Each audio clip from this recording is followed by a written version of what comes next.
저는 6시 50분에 집을 출발해서 도착한 것이 지금 약 1분 전에 도착했습니다. 저 평생에 오늘 같은 이러한 전철을 타보는 것도 처음이고요. 근데 제가 걱정한 것은 저는 그래도 아직까지 성한 몸이기 때문에 이렇게 얼마든지 좀 비좋은 데라도 좀 끼어서 이렇게 올 수 있겠지만 우리 몸이 불편한 우리 형제들은 어떻게 올까? 오늘 회의는 다 걸렀구나.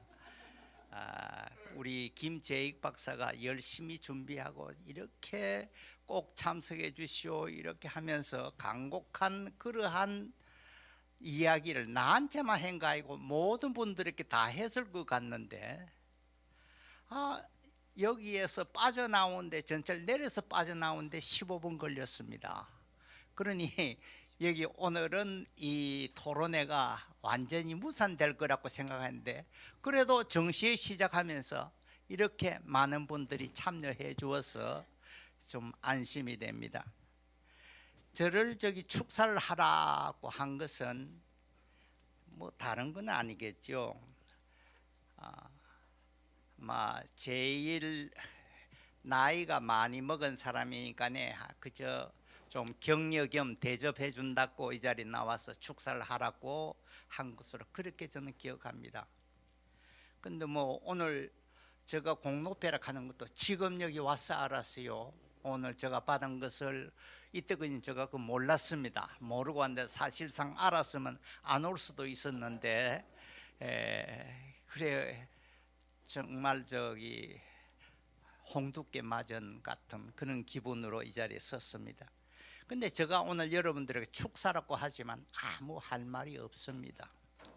근데 제가 오늘 여기 참석한다고 한 가장 중요한 요인은 오늘 이 모임을 위해서 김재익 박사가 저에게 2달 전, 3달 전부터 이 자리에 나와달라고 부탁했기 때문에 제가 제자들과 원하는 것은 대략 다 해드립니다. 주례하는 것 빼고는 다 해줍니다. 주례는 제가 그렇게 여러분들에게 모범된 삶을 산 것 같이 안 했기 때문에 제가 주례는 늘 피해 왔습니다만은 이런 축사는 그저 여러분들이 나이 대접한다고 해달라 그러면은 비교적 제가 거기에 순응해서 좋은 말씀을 드리려고 합니다. 근데 사실상 할 이야기 보면 요즘 우리가 인원되고 있는 우리 여기에 말하는 중증장애인 취업이라든지 확대든지 한국의 시스템이라든지 한국의 제도든지 우리에게 현실적으로 필요한 점은 제가 잘 모릅니다. 여러분들이 저보다 훨씬 더 잘 압니다. 그래서 저도 오늘 이 자리에 와서 배울 겸 이 모임에 끝까지 참석할 그런 생각입니다. 그러다고 해서 옛날부터 시작했으니까 옛날의 것을 좀 아느냐 하면 그것도 또 아닙니다. 그러니까 저는 여기 와서 여러분들에게 드릴 그러한 축사의 말이 별 것 없어요. 근데 한 가지 중요한 것은 우리 중증장애 고용이라든지 이와 같은 직업 재활의 문제에 있어서 우리나라가 전반적으로 잘 살지 않고는 이건 다 헛짓입니다. 어떻게 하면은 우리가 잘 살고 우리의 국력이 좀 강해지고 우리들의 이 돌아가는 경제적인 힘이 강해야만이 결국 이루어질 수 있을 것인데 이것이 어떻게 해야 될 것이냐 하는 것을 늘 저는 생각합니다. 오늘 바깥에서 아주 열심히 데모하고 있는 사람들 많습니다. 그것도 각자가 보는 입장에 따라서 그 철학에 따라서 이게 다를 겁니다만은 결론적으로 우리나라가 경제적으로든지 또는 심적으로든지 잘 산다고 하는 이러한 현실이 우리 앞에 없고서는 장애인 고용의 문제가 결코 해결되지 않으리라고 봅니다. 그런데 그런 이야기는 다 우리 치우고 저는 한 인간인 김재익 박사가 어떻게 걸어온 길을 어렸을 때는 제가 잘 모르지만 이 사람은 국민학교도 제때 들어가 본 적도 없고 국민학교를 졸업한 적도 없습니다. 중학교도 정식으로 다녀서 졸업한 적도 없습니다. 고등학교 역시 정식으로 다닌 적도 없고, 그러니까 초, 중, 고 모든 것이 검정고시로서 이 사람은 자기의 그 성취를 오늘에까지 한 것으로 알고 있습니다. 제가 단지 아는 것은 김재익 박사가 대학원에 들어와서 공부하면서 그 다음에 결혼을 하고 전주에 가서 복지가 내이고, 그 사정은 제가 그때 지금으로부터 한 20-30년간은 제가 그의 행적을 좀 알고 있습니다. 제가 이분에게 대해서 전부 다 전적인 100%의 지지를 보낸 건 아니지만 참 열심히 살려고 노력하는 사람 중에 하나이다. 이 사람을 위해서는 제가 와서 축사를 드리는 것이 참 좋겠다, 이런 생각을 하고 있습니다. 그런 의미에서 저는 오늘 이 자리에 섰습니다. 그런데 제가 뭐 다른 이야기는 별로 하지 않으려고 그래요. 저는 좋은 시대에 살았습니다. 그렇지만 어린 시절에는 일본 시대 국민학교 3학년까지 다녔기 때문에 배고픔을 알고 지냈습니다.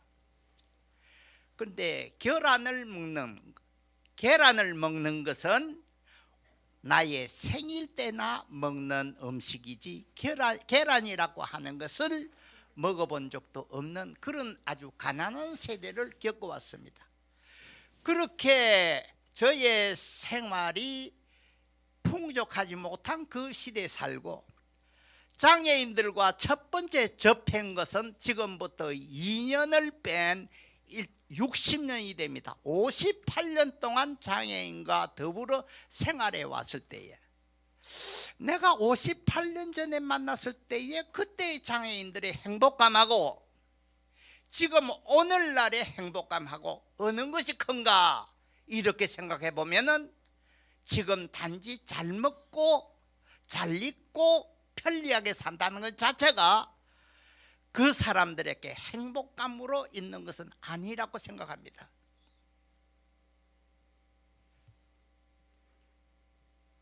그러니까 우리가 어떻게 행복감을 누리냐 하는 것은 사실상 경제적인 불질적인 이 부에만 대한 건 아니라고 그래요.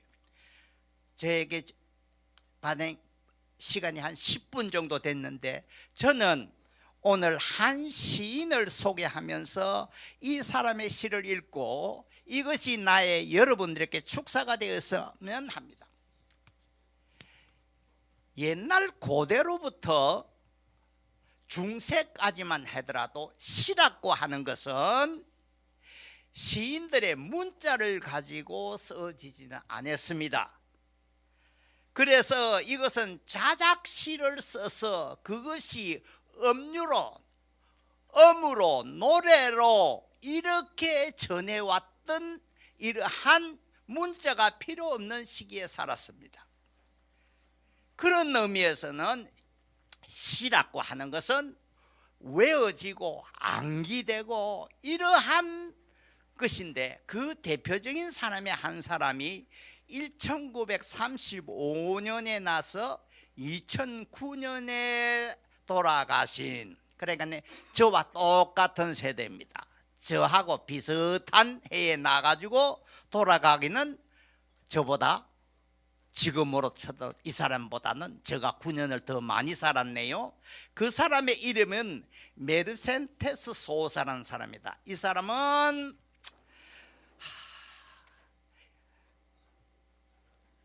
이 사람은 15세 때에 이 여인이 라디오 방송에서 하는 음악회에 가가지고 자기 시를 음으로 지어서 아주 세계적으로 유명한 시인이 된 사람인데, 이분은 뉴욕 링컨 센터라든지 카네기 홀이라든지 바티칸에 있는 시스티나 성당에서 이분을 주 무대로 해서 음악회를 할 때에 전석 매진이 되었던 그러한 기록도 가지고 있는 시인이었습니다.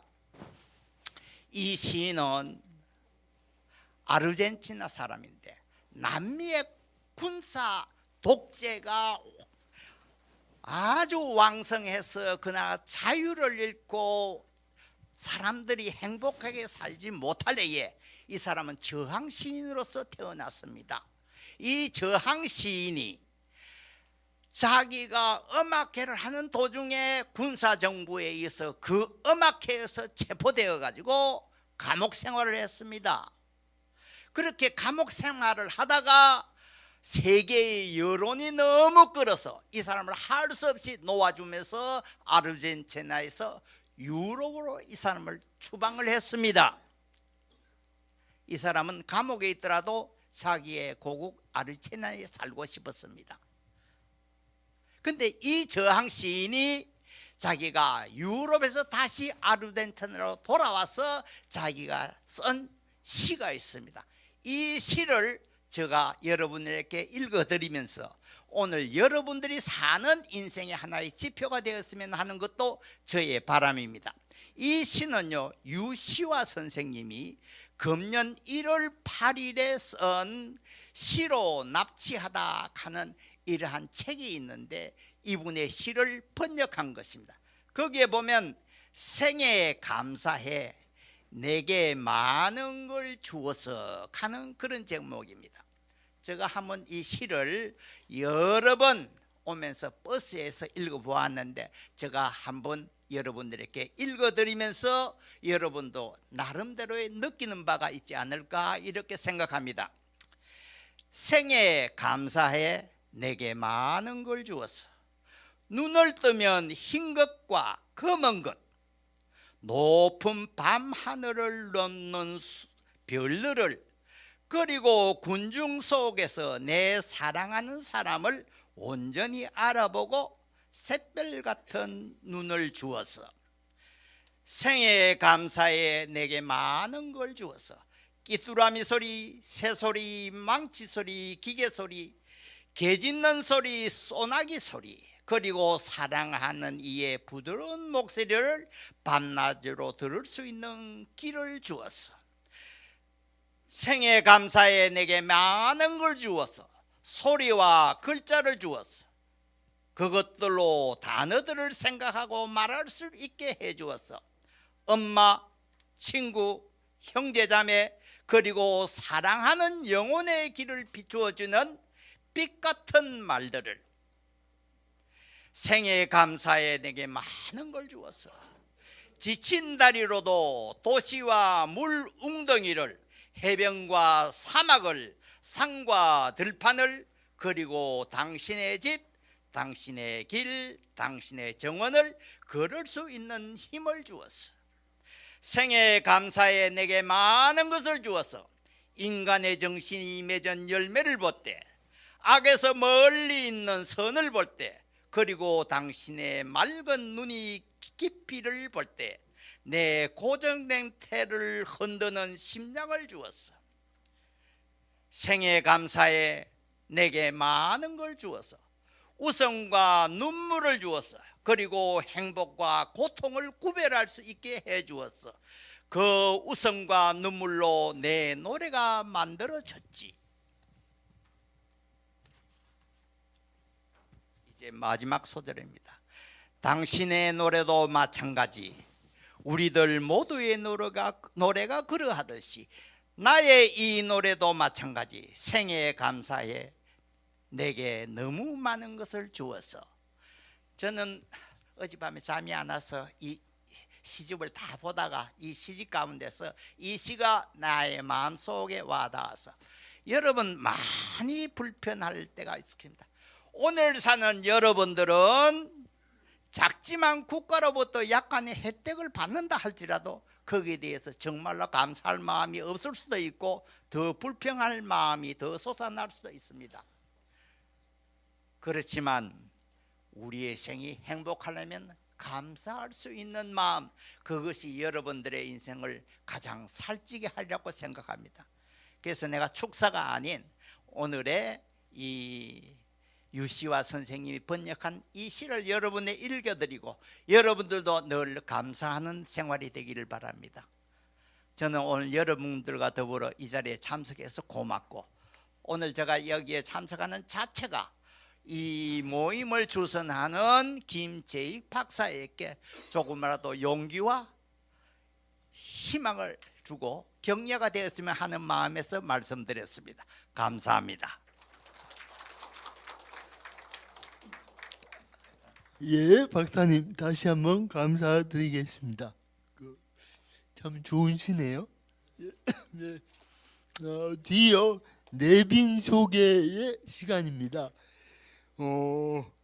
먼저 공동 주최를 하는 한국장애인 재활상담사협회 최영광 사무총장님 오셨습니다. 같은 기간에 오영두 직급이 뭔가요? 부장님 오셨습니다. 예. 그리고 한국장애인개발원 부수석 연구위원이시던가요? 우리 서혜정 박사님 모셨습니다.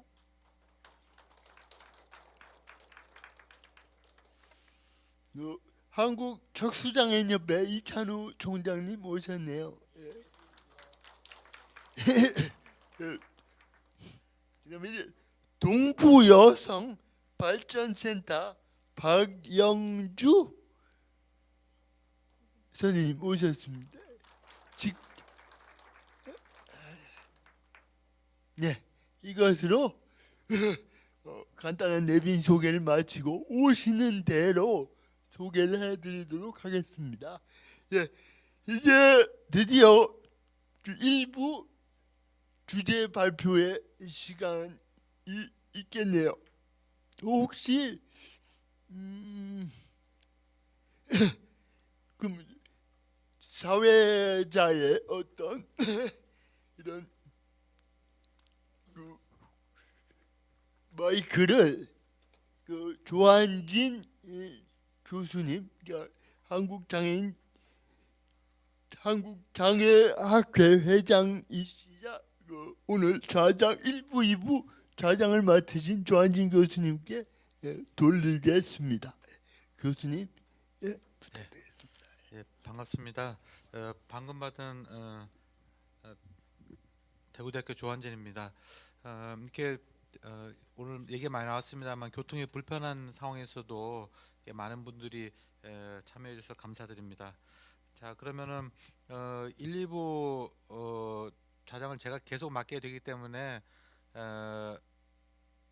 보기 싫어도 계속 보셔야 되고, 저 빼고 나머지 1부와 2부 그 순서를 맡으신 분을 소개해 드릴 텐데, 일단 1부 주제 발표자하고 토론자 먼저 소개해 드릴까 합니다. 자, 이게 크게 오늘 이 내용이요. 그러니까 1부는 장애인의 취업의 확대로서의 동료 지원과 모델이 소개되고, 2부 모델은 그것을 유지하기 위해서 어떤 인력이 필요하냐 했을 때 근로지원인 서비스를 확대하자, 이런 전체적인 구성이라고 생각을 하시면 좋을 것 같습니다. 그래서 일부의 발표를 해주실 분입니다. 그 한국장애인 고용공단의 김용탁 연구위원님이십니다. 예. 그다음에 세 분의 지정 토론자 계신데요. 첫 번째로 저랑 같은 직장에 몸담고 있습니다. 대구대학교 직업재활학과에 오신 조성재 교수님이십니다. 예, 예. 자, 그다음에 이어서 두 번째로 한국장애인단체 총연합회 서인환 사무총장님이십니다. 자, 마지막 토론자로 충북장애인 자립생활센터 총연합회 정미정 회장님이십니다. 자, 그러면 토론자들의 아주 심도 있는 토론을 기대하면서 먼저 우리 김용탁 연구위원님의 발표를 듣겠는데, 조금 이제 시작이 늦어진 관계로 한 20분 정도 할 수 있을까요? 예, 그렇게 좀 부탁드리겠습니다. 예, 부탁드리겠습니다.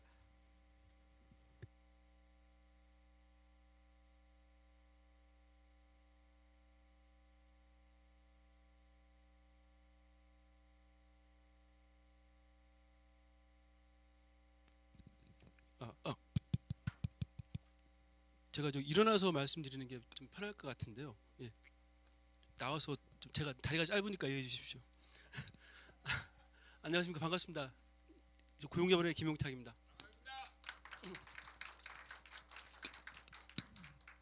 사실 이 연구가 제가 올해 연구를 수행한 건데 참 복잡다단한 내용을 담고 있습니다.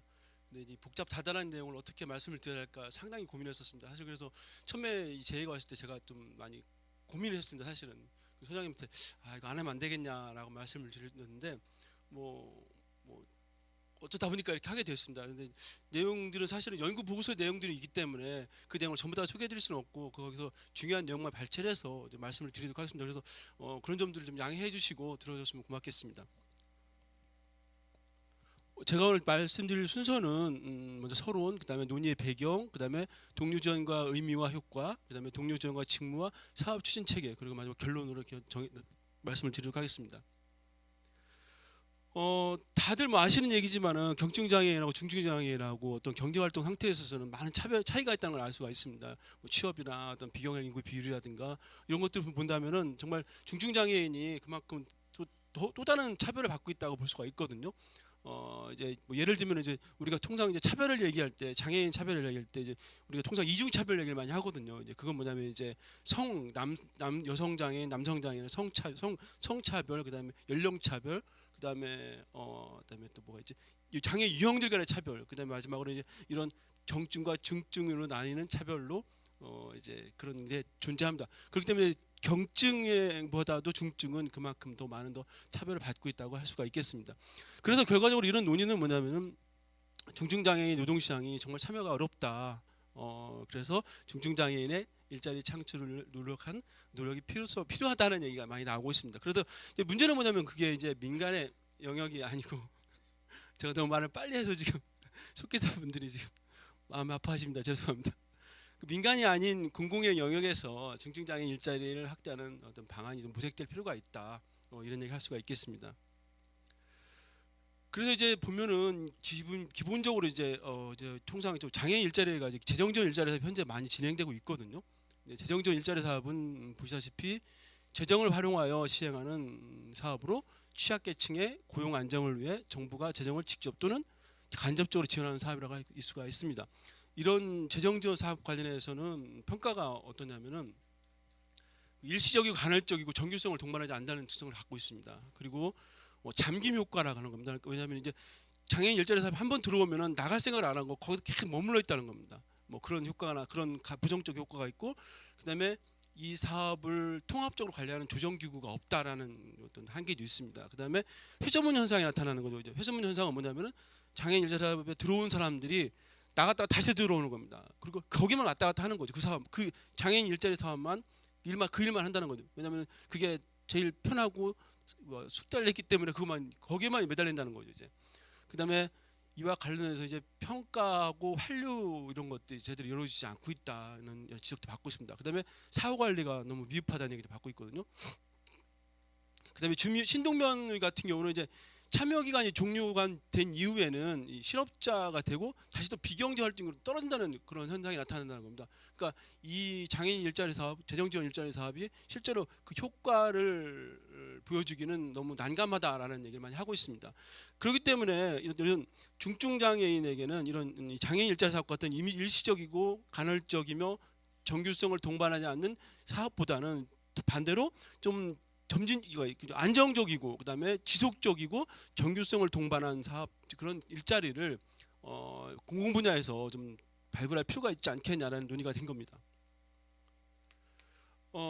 간단하게 좀 보시면은 중증장애인 경제활동 현황인데 이거는 그냥 제가 그냥 넘어가겠습니다. 왜냐하면 책에 다 있기 때문에.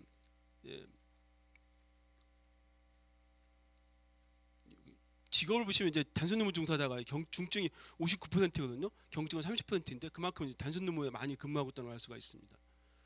그다음에 업무 수행 기간이나 근속 기간 뭐 이런 것들 보면 다 중증이 낮습니다. 그다음에 소득도 마찬가지고요. 뭐 이런 것들이 낮게 나타납니다. 여기서 좀 제가 말씀드리고 싶은 건 뭐냐면 근데 직업능력개발훈련에 이제 보면은 즉시 참여가 가능하냐 여부를 물었을 때 경증이 41.2%가 얘라고 다 즉시 참여가 가능하거든요. 중증은 51%도 높습니다. 사실은 어떻게 보면 이거는 뭐냐면 이제 그 중증도 훈련을 받고 싶고 이런 욕구가 되게 강하다는 걸 알 수가 있습니다. 근데 기존에 이제 장애인 일자리 사업이 있는데 이거는 이제 일반형 시간제 복지 일자리, 그다음에 뭐 시각장애인 안마사 파견, 발달장애인 요양보호사 이런 일자리들이 있습니다. 보시면 이렇게 있고 이 일자리 사업은 복지부가 주관하고 있고 장애인개발원이 총괄하고 있으며 광역자치단체에서 사업 수행기관으로 위탁을 하는 사업 형태를 띠고 있습니다. 제가 말씀드린 것처럼 이런 장애인 일자리 사업은 그러나 여전히 많은 곳에서 비판을 받고 있습니다. 이제 그게 뭐냐면은 아까 말씀드린 것처럼 사업 거버넌스의 부재라든가 그다음에 고용 및 일자리 지원 총괄 조정 기능이 미흡하다는 측면들, 그다음에 전달 체계 문제들, 지자체 일자리 사업, 지자체에서 어떤 사업 수행의 역량의 부족이라는 얘기도 많이 나오고 있고요. 그다음에 유사 중복 사업들이 또 많이 나타난다는 얘기도 많이 있습니다. 그다음에 아까도 말씀드린 사업 성과나 사후 관리 체계가 너무 부족하다는 얘기도 많이 얘기가 되고 있습니다. 그다음에 2016년도에 이제 남기성 박사하고 저도 같이 공동 연구한 내용을 보시면 이게 장애인 일자리 사업의 평가인데요.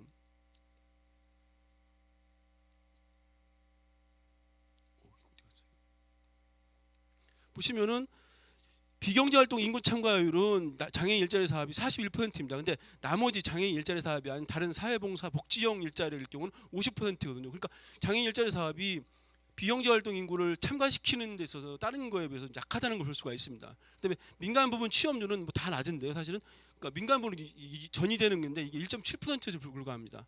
그다음에 고용 유지율은 2.5%에 불과하죠. 보시면 이거는 근데 다른 것과 비교했을 때는 엄청난 차이가 있다는 걸 볼 수가 있습니다. 이 얘기는 뭐냐면은 장애인 일자리 사업이 되게 일시적이고 되게 임시적이라는 걸 많이 볼 수 있다는 겁니다.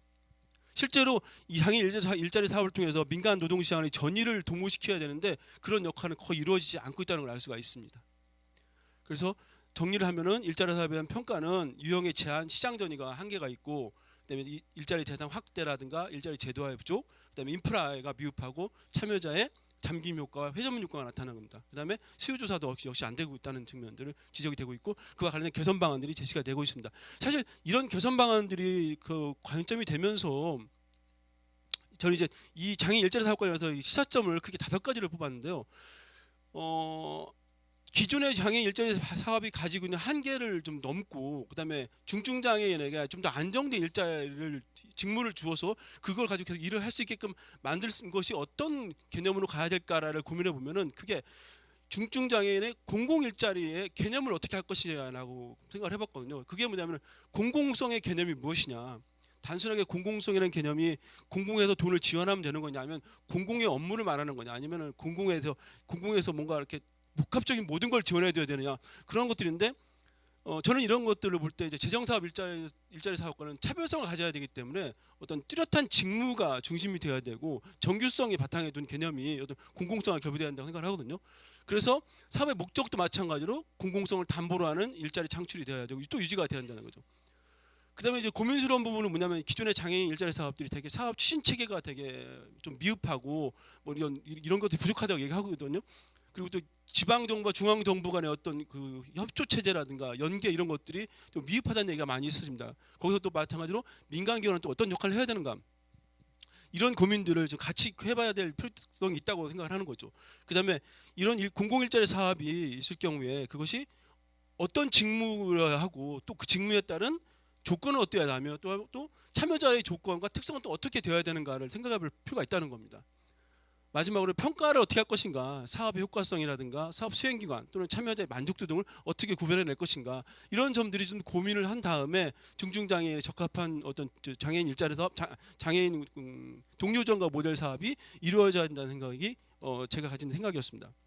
그래서 동료지원가의 그런 논의들을 바탕으로 해서 동료지원가를 이제 의미를 좀 뽑아봤는데요. 이건 이제 기존에 있던 동료지원가의 개념입니다. 이거는 이제 피어 소프트인데 통상적으로 이 동료전의 의미는 이제 동일한 어려움을 가진 동료에게 도구적 지지와 사회적 정서적 지지를 상호간에 제공하는 것이라고 얘기를 하고 있습니다. 그래서 이런 동료 지원과 효과는 그 제가 이제 논문에는 거기도 많이 썼는데 이제 간단하게 말씀을 드리면은 그 밑에 이 쌀저라를 보시면은 사회적 지지나 경험적 지식, 그다음에 사회적 학습을 통한 긍정적 행동 변화 및 자기 효능감이 강화되고, 그다음에 사회적 비교를 통한 성장과 희망에 대한 동기를 제공해 줍니다. 그리고 마찬가지로 동료 지원을 받는 사람뿐만 아니라 동료 지원 역할을 하는 사람, 이 사람 또한 역시 그 도움 제공을 통해서 자신의 역량과 자신감을 향상시킬 수 있다는 것을 볼 수가 있습니다.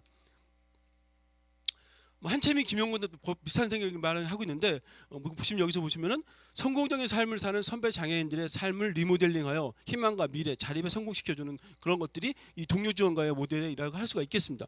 그래서 이제 제가 논문에는 이제 동료 지원가들이 이제 정신장애인 동료 지원가도 있고, 발달 장애인도 있고, 그다음에 척수 장애인도 있고, 뇌병면 장애인도 있고, 다양한 장애 유형에 맞춰가지고 이 동료 지원가 효과를 많이 보고 있거든요. 그리고 실제로 제가 이제 여기 발표문에 제가 쓰진 않았지만은 제가 실제로 발달 장애인 리더들하고 그다음에 IL 센터에 있는 이제 장애인들 동료 지원가를 직접 제가 FGI를 인터뷰를 했습니다. 하니까 이제 그분들이 한 얘기가 뭐냐면 그거거든요. 그러니까 사회복지사, 그러니까 비장애인 사회복지사가 접근했을 경우에 처음부터 거부감 느끼게 된다는 거죠. 하지만 동료가 나한테 와서 이야기를 해준다면 처음부터 친숙한 느낌이 들기 때문에 그만큼 수용이 빠르고 이런 얘기를 하거든요. 실제로 그런 것도 효과가 또 많이 나타나는 게 사실이긴 합니다. 그래서 저희들이 이제 이런 논의를 정리를 해가지고 이제 동료 지원가의 개념을 만들어봤습니다. 그래서 이제 동료 지원가를 동료 상담, 자조 모임 등 동료 지원 활동을 통해서 비경제 활동 또는 실업 상태에 있는 중증장애의 취업 의욕을 고취하여 경제 활동 촉진을 도는 사람이라고 이렇게 정리를 해보았습니다. 이 논의는 사실은 어떻게 본다면은 아까 이제 김재익 소장님 말씀하셨지만은 그 TF 논의도 있었고 또 관련돼 가지고 저도 내부적으로 고민해서 이제 내린 결론으로서 단순하게 어떤 동료 지원이 아니라 동료 지원을 넘어서서 더 많은 것들을 좀 끄집어낼 수 있는 것들을 해보자는 겁니다. 그래서 이제 발굴도 하고 취업 연계까지 시켜준다는 그런 것까지 포괄적으로 담아보자는 것이 동료 지원가를 할 수가 있습니다. 그러니까 기존에 우리가 알고 있는 피어 서포트의 개념에서 더 플러스 해가지고 취업 알선까지 이어주자는 거죠. 그리고 또 하나는 뭐냐면 이 비경제 활동 영역에 속해 있는 분들을 좀 경제 활동 노동 시간을 끌어들이자는 측면도 있다는 것을 알 수가 있겠습니다. 그래서 그분들의 직무는 뭐냐면은 보시다시피 지역 내 비경제 활동으로 남아 있는 장애인 사업 서비스 대상자를 발굴하고 취업 의사 및 구직 활동 의욕을 고취시킵니다. 그다음에 이걸 통해서 이런 상담을 통해서 취업 전이 도모하고 직장 적응, 사후 관리까지 하는 것이 이 동료 지원가의 모델이라고 할 수가 있겠습니다. 그러면 이제 이 동료 지원가 모델을 이제 어떻게 추진할 것인가 이가 되는데, 이제 장애인 일자리 사업이라도 이런 것들이, 노인 일자리 사업, 재정 지원 일자리 사업이 논란이 되고 있는 게 좀 많이 비판을 받는 게 뭐냐면은 추진 체계가 되게 애매하다는 겁니다. 그 지자체 역할이 모호하다는 얘기도 많이 있고 그렇거든요. 그렇게 본다면은 사실 이 동료 지원가의 이 사업의 추진 체계도 저희들도 많이 고민을 해보았습니다. 이제 어떤 형태로 가야 될까, 이런 전달 체계를 어떻게 구성해야 될까 생각을 해봤는데, 크게 이제 추진 전달 체계를 보면은 6가지 유형이 있습니다. 그래서 1유형은 중앙정부가 직접 추진하는 유형이고, 두 번째 유형은 중앙정부가 관리하고 지자체가 사업을 집행하는 경우입니다. 세 번째는 중앙정부가 지자체에 위임해서 지자체가 위탁을 주는 방법이 있고, 네 번째 유형은 중앙정부 부처 산하 공공기관에 집행하는 경우입니다. 그다음에 다섯 번째 유형은 중앙정부가 자기 부처 소속기관에서 집행하는 방법이 있고, 여섯 번째 유형은 중앙정부가 민간기관에 위탁하는 경우가 있습니다. 만약에 동료 지원가를 직무를 이 6개 유형으로 고민해봤을 때, 첫 번째는 고용노동부가 직접 수행하는 방법입니다. 그다음에 두 번째 유형은 고용노동부가 지자체에 사업을 주는 그 방법이고, 세 번째 유형은 중앙정부가 지자체에 위임하고 지자체에서 위탁을 주는 방법입니다. 그다음에 네 번째 유형은 고용노동부가 한국장애인고용공단에다 사업을 맡겨서 집행하는 경우죠. 그다음에 다섯 번째 유형은 중앙정부가, 그러니까 고용노동부가 고용지방고용노동청을 통해서 사업을 하는 걸로 말합니다. 여섯 번째 유형은 아예 고용노동부가 민간에 위탁을 주는 방법입니다. 사실 근데 중요한 게 뭐냐면은 여기서 중앙정부가 직접 사업을 수행하거나 중앙정부기관에서 직접 사업을 수행할 경우에는 엄청난 행정비용이 낭비될 수가 있습니다. 사실 이 동료 지원가 모델이 최소 5,000명 이렇게 넘게 할 예정을 하고 있는데, 그분들을 관리하려면 사실 엄청나게 많은 공무원들이 필요하거든요. 그만큼 행정 낭비가 이루어질 수 있기 때문에 사실은 중앙정부가 직접 한다는 것은 무리가 따릅니다. 그러면 이제 두 가지 방법이 남는데, 첫 번째 방법은 뭐냐면은 이제 고용노동부가 지자체에 위임하는 방법과 고용노동부가 한국장애인고용공단에 이제 주는 방법 두 가지가 있습니다. 그거를 이제 보시면은 그거를 이제 지자체로 주는 방법과 민간 경상 보조라서 공단에 주는 방법 두 가지가 있는데, 두 개의 장단점이 공이 존재하고 있습니다. 이건 제가 좀 다시 설명을 드릴 건데, 그래서 이 보시면은 이제 지방자치단체한테 위임을 줄 거냐 아니면은 공단에 줄 거냐라고 비교를 해보면은 여기서 지금 포커스를 맞춰야 할 게 뭐냐면은 동료지원과 역할이 무엇이냐거든요. 역할은 뭐냐면은 비경제활동 장애인을 발굴해서 취업 서비스를 연계시키려야 되는 거거든요. 그러면 당연히 비경제활동 인구를 차단하고 발굴하는 역할을 해야 됩니다. 근데 그거를 그런 정보를 누가 가지고 있냐면은 지방자치단체가 가지고 있다는 거죠. 동주민센터에서 복지 사업 하시는 분들이 동네에 숨어 있는 장애인들을 발굴할 수 있고 그런 분들의 DB를 가지고 있기 때문에 오히려 그런 측면 정보 접근성을 봤을 때는 당연히 지자체가 하는 것이 더 우월하다는 걸 볼 수가 있습니다. 그다음에 또 하나 뭐냐면 지자체가 가지고 있는 어떤 역할들이 되게 뭐랄까 이런 유관기관, 장애인기관들, 복지관 이런 쪽과 되게 관계가 깊기 때문에 그런 자원을 활용하는 데 있어서는 어떻게 본다면은 공단보다는 지자체로 가는 것이 훨씬 더 효과적이라는 걸 알 수가 있습니다. 마찬가지로 지역 맞춤형 형태로 가야 된다면은 당연히 어떻게 본다면은 이 지자체가 참여하는 것이 좀 더 효과적이라는 결론을 내리게 되었습니다. 그래서 고용노동부가 주관을 해서 지자체가 인간인계를 위탁하고 그 과정에서 우리 공단 한국장애인고용단의 어떤 고용 서비스라든가 어떤 그런 전문성을 같이 병행시켜 나가자라는 결론을 내리게 된 겁니다.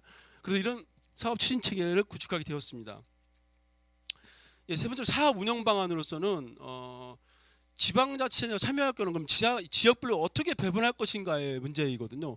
서울 지역 그러니까 그 서울이나 부산 이렇게 대도시 뭐 중심으로 갈 것이냐 아니면 지방 도시도 막 포함시킬 것인가 아니면 고루 배분할 것이냐 이런 문제가 나타날 수가 있는데 기본적으로는 뭐 지금 현재로는 올해는 내년에는 시범 사업이 진행되고 있습니다. 그래서 이제 그 기관별로 좀 이렇게 지자체별로 좀 이렇게 뭐 할당을 했는데 앞으로는 제가 볼 때는 이것은 당연히 비경제 활동 인구라든가 장애 인구라든가 장애 유형 특성 이런 거를 좀 검토를 해서 그게 맞춰가지고 그 비율에 맞춰서 할당하는 방법으로 가는 게 좋지 않을까라는 생각을 할 수가 있습니다. 그다음에 이제 얘기가 되고 있는 게 이제 동료지원가로서 장애인은 이제 장애 유형이나 이런 것들은 또 어떻게 고려해야 되냐라는 얘기가 많이 나올 수가 있거든요. 그러니까 이제 뭐 이를테면은 그 발달 장애인이라든가 혹은 뭐 정신 장애인이라든가 아니면 뭐 척수 장애인이라든가 뇌병면 장애인이라든가 이런 장애의 특성을 배제한 채로 동료지원가를 직무를 줄 것이냐 아니면 그런 특성들이 고려가 돼서 줄 것이냐 이런 고민이 나올 수가 있는데 사실은 그 TF에서 그런 얘기 논의가 됐던 게 뭐냐면 그런 것들입니다. 뭐냐면은 이제 그러니까 뇌병면 장애인이 만약에 발달 장애인을 동료 지원을 역할을 하고 그다음에 뭐 지체 장애인이 예를 들면은 뭐 발달 장애인의 어떤 동료 지원 역할을 하고 그러니까 서로 다른 유형이 동료 지원과 이렇게 상담을 했을 경우에 그것이 효과가 있느냐 없느냐라는 고민이 된다는 거죠, 사실은요.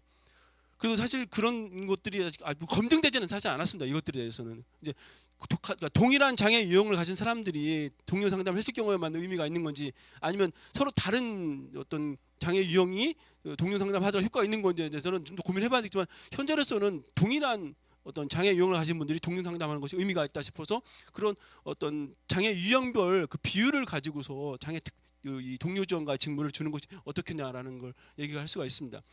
그래서 동료 지원과 예산 문제인데 이제 그 동료 지원가에 대한 임금을 지급하는 겁니다. 수당을 지급하는 것인데 사실은 이 수당 지급은 이것도 많이 고민스러운 부분은 하나입니다. 현재 이제 시범 사업에서는 이제 주로 이제 인센티브 형태로 지급되고 있는데 다 아시겠지만 이제 IL 센터 같은 경우는 기본적으로 지금 복지부에서 위임받은 그 돈을 가지고 임금을 지급하거나 뭐 서울형 인턴 같은 경우 이제 지자체도 임금을 주는 방법도 이렇게 있는데 그런 식으로 어떤 기본급을 전제로 하는 어떤 그런 월급 형태로 가야 될지 아니면 그분들의 어떤 수당을 그러니까 역할을 한 것만큼 수당을 줘야 될지 뭐 이런 것들인데 뭐 저는 개인적으로 연구자 입장에서 봤을 때는 사실은 이것이 기본급 형태로 가고 인센티브가 플러스해야 된다는 측면이 크거든요. 근데 이제 이것들은 어쨌든 이제 시범 사업이 진행된 결과를 가지고서 이제는 다시 논의가 되겠지만은 저는 그런 생각을 좀 하고 있습니다.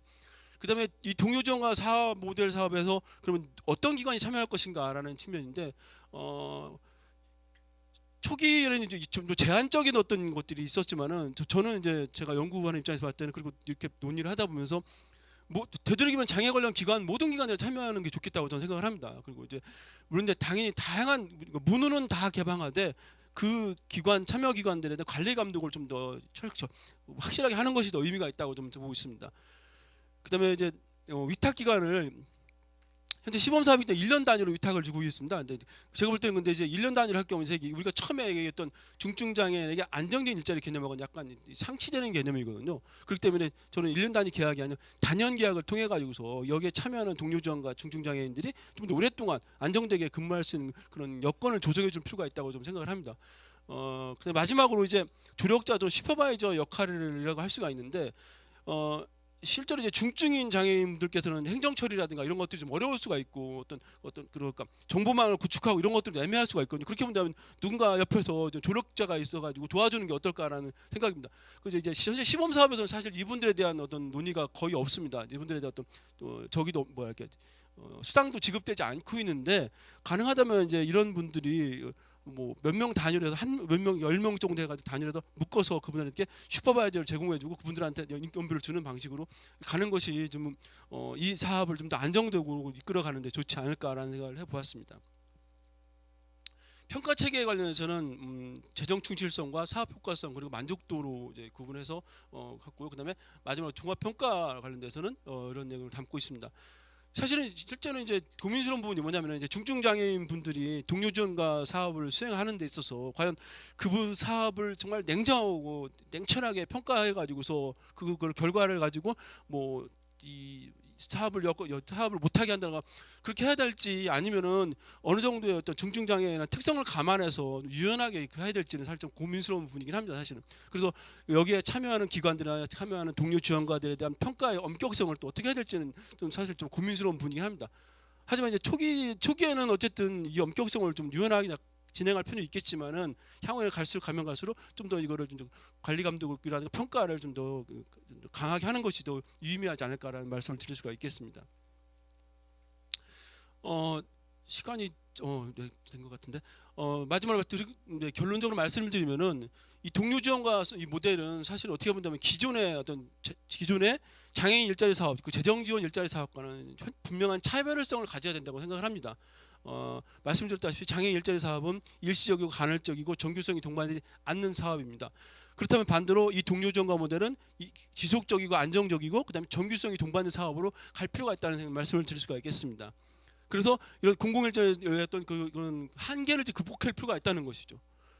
또 하나는 뭐냐면 이 사업이 단순하게 공공의 역할을 하는 또 동료 지원가의 한 명을 일자리를 만들어주는 것뿐만 아니라 지역에 숨겨져 있는 그다음에 노동시장에 나오지 않는 또 다른 중증 장애인들 또 다른 장애인들을 발굴해서 그분들한테 일거리를 제공해주고 훈련을 받도록 해주는 그런 어떤 참여를 좀 더 독려할 수 있다는 그런 의미가 있기 때문에 사실 이런 모델은 전 세계적으로도 없습니다. 우리나라가 최초라고 할 수가 있거든요. 그렇기 때문에 이게 더 의미가 있다고 볼 수가 있겠습니다.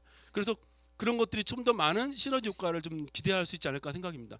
하지만 문제는 뭐냐면 사실은 전 세계적으로 아주 없는 이 모델이다 보니까 이런 사업을 수행하면서 있어가지고 좀 더 면밀하게 어떤 좀 검토하고 분석하고 평가해서 실제 향후에 정말 안정된 고용 모델로서 안정된 장애인 중증 장애인 고용 모델로서 이런 동료 지원가 모델이 좀 자리매김하기 위해서는 내년부터 시행되는 시범 사업을 좀 더 면밀하게 관찰하고 분석하고 평가하는 그런 노력들이 좀 이루어질 것 같습니다. 그리고 오늘 여기서 이제 뭐 훌륭하신 분들이 좀 저는 토론을 해주셔가지고 사실 저도 되게 중압감을 느끼고 있는데요.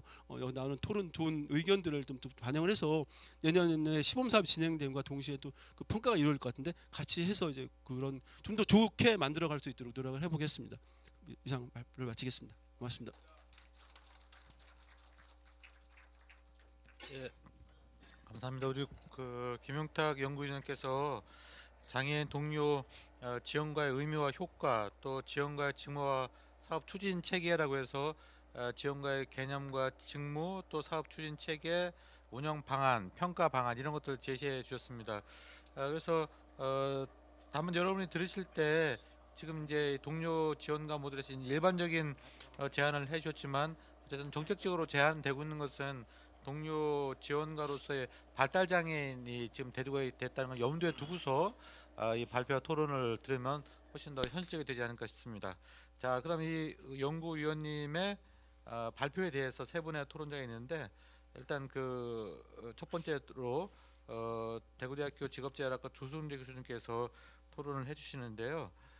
원래 예정은 10분씩 하기로 했었거든요. 근데 좀 늦어지는 바람에 7분 정도, 6분이면 더 좋고, 예, 하여튼 예, 그걸 넘기지 않은 방향 해주면 고맙겠습니다. 교수님 부탁드리겠습니다. 그러면 아, 예. 방금 소개받은 조성재고요. 뭐 저야 감기도 걸려서 목도 안 좋으니까 그냥 어 그냥 안 할까요 하고 돈 주면 더 좋죠, 뭐. 예. 여기 계신 분들 대부분 다 뇌병변 장애인이시죠? 예, 뭐 섞여있습니다. 예. 여러분들 반가워요. 요즘에는 제가 느끼는 게 뭐냐면 우리나라에는 장애인이 딱 두 종류밖에 없는 것 같아서 발달 장애인이신 분과 그렇지 않으신 분들. 저도 이제 여러분들과 같이 그러지 않으신 분들인데 물론 오해는 마십시오. 저는 발달 장애인 지원법 제정에도 아주 쌍수를 들고 환영했고 그리고 발달 장애인들을 대상으로 이루어지는 여러 가지 것들이 참 아주 흐뭇하고 좋습니다. 다만 그 과정에서 여러분들과 같은 뇌병변 장애인이나 저처럼 봉사들도 좀 그 신경을 정부에서 써줬으면 좋겠다는 생각인데 그러다 보니까 우리는 완전히 찬밥이고 한대가 되다 보니까 예산이나 자원은 한정돼 있는데 하다 보니 뭐 시각, 감각, 청각 같은 감각 장애인 아니면 여러분들 같은 뇌병변 장애인들의 그 재활이나 고용 이런 부분에 있어서는 참 상대적으로 많이 관심을 못 받는 것 같아서 좀 그 부분이 많이 안타깝고요. 그 막 어려운 논문도 많이 보시고 좋은 걸 많이 하셔서 발표를 굉장히 그 글을 잘 봤습니다. 뭐 대부분 동의하는데 토론자의 역할은 악역인지라 제가 그 글에도 썼지만 저의 역할이 투더리 스모프기 때문에 예 아시죠? 투더리 스모프 예나 싫어하는 애 예. 제 목소리도 꼭 투더리 스모프 같네요 오늘은.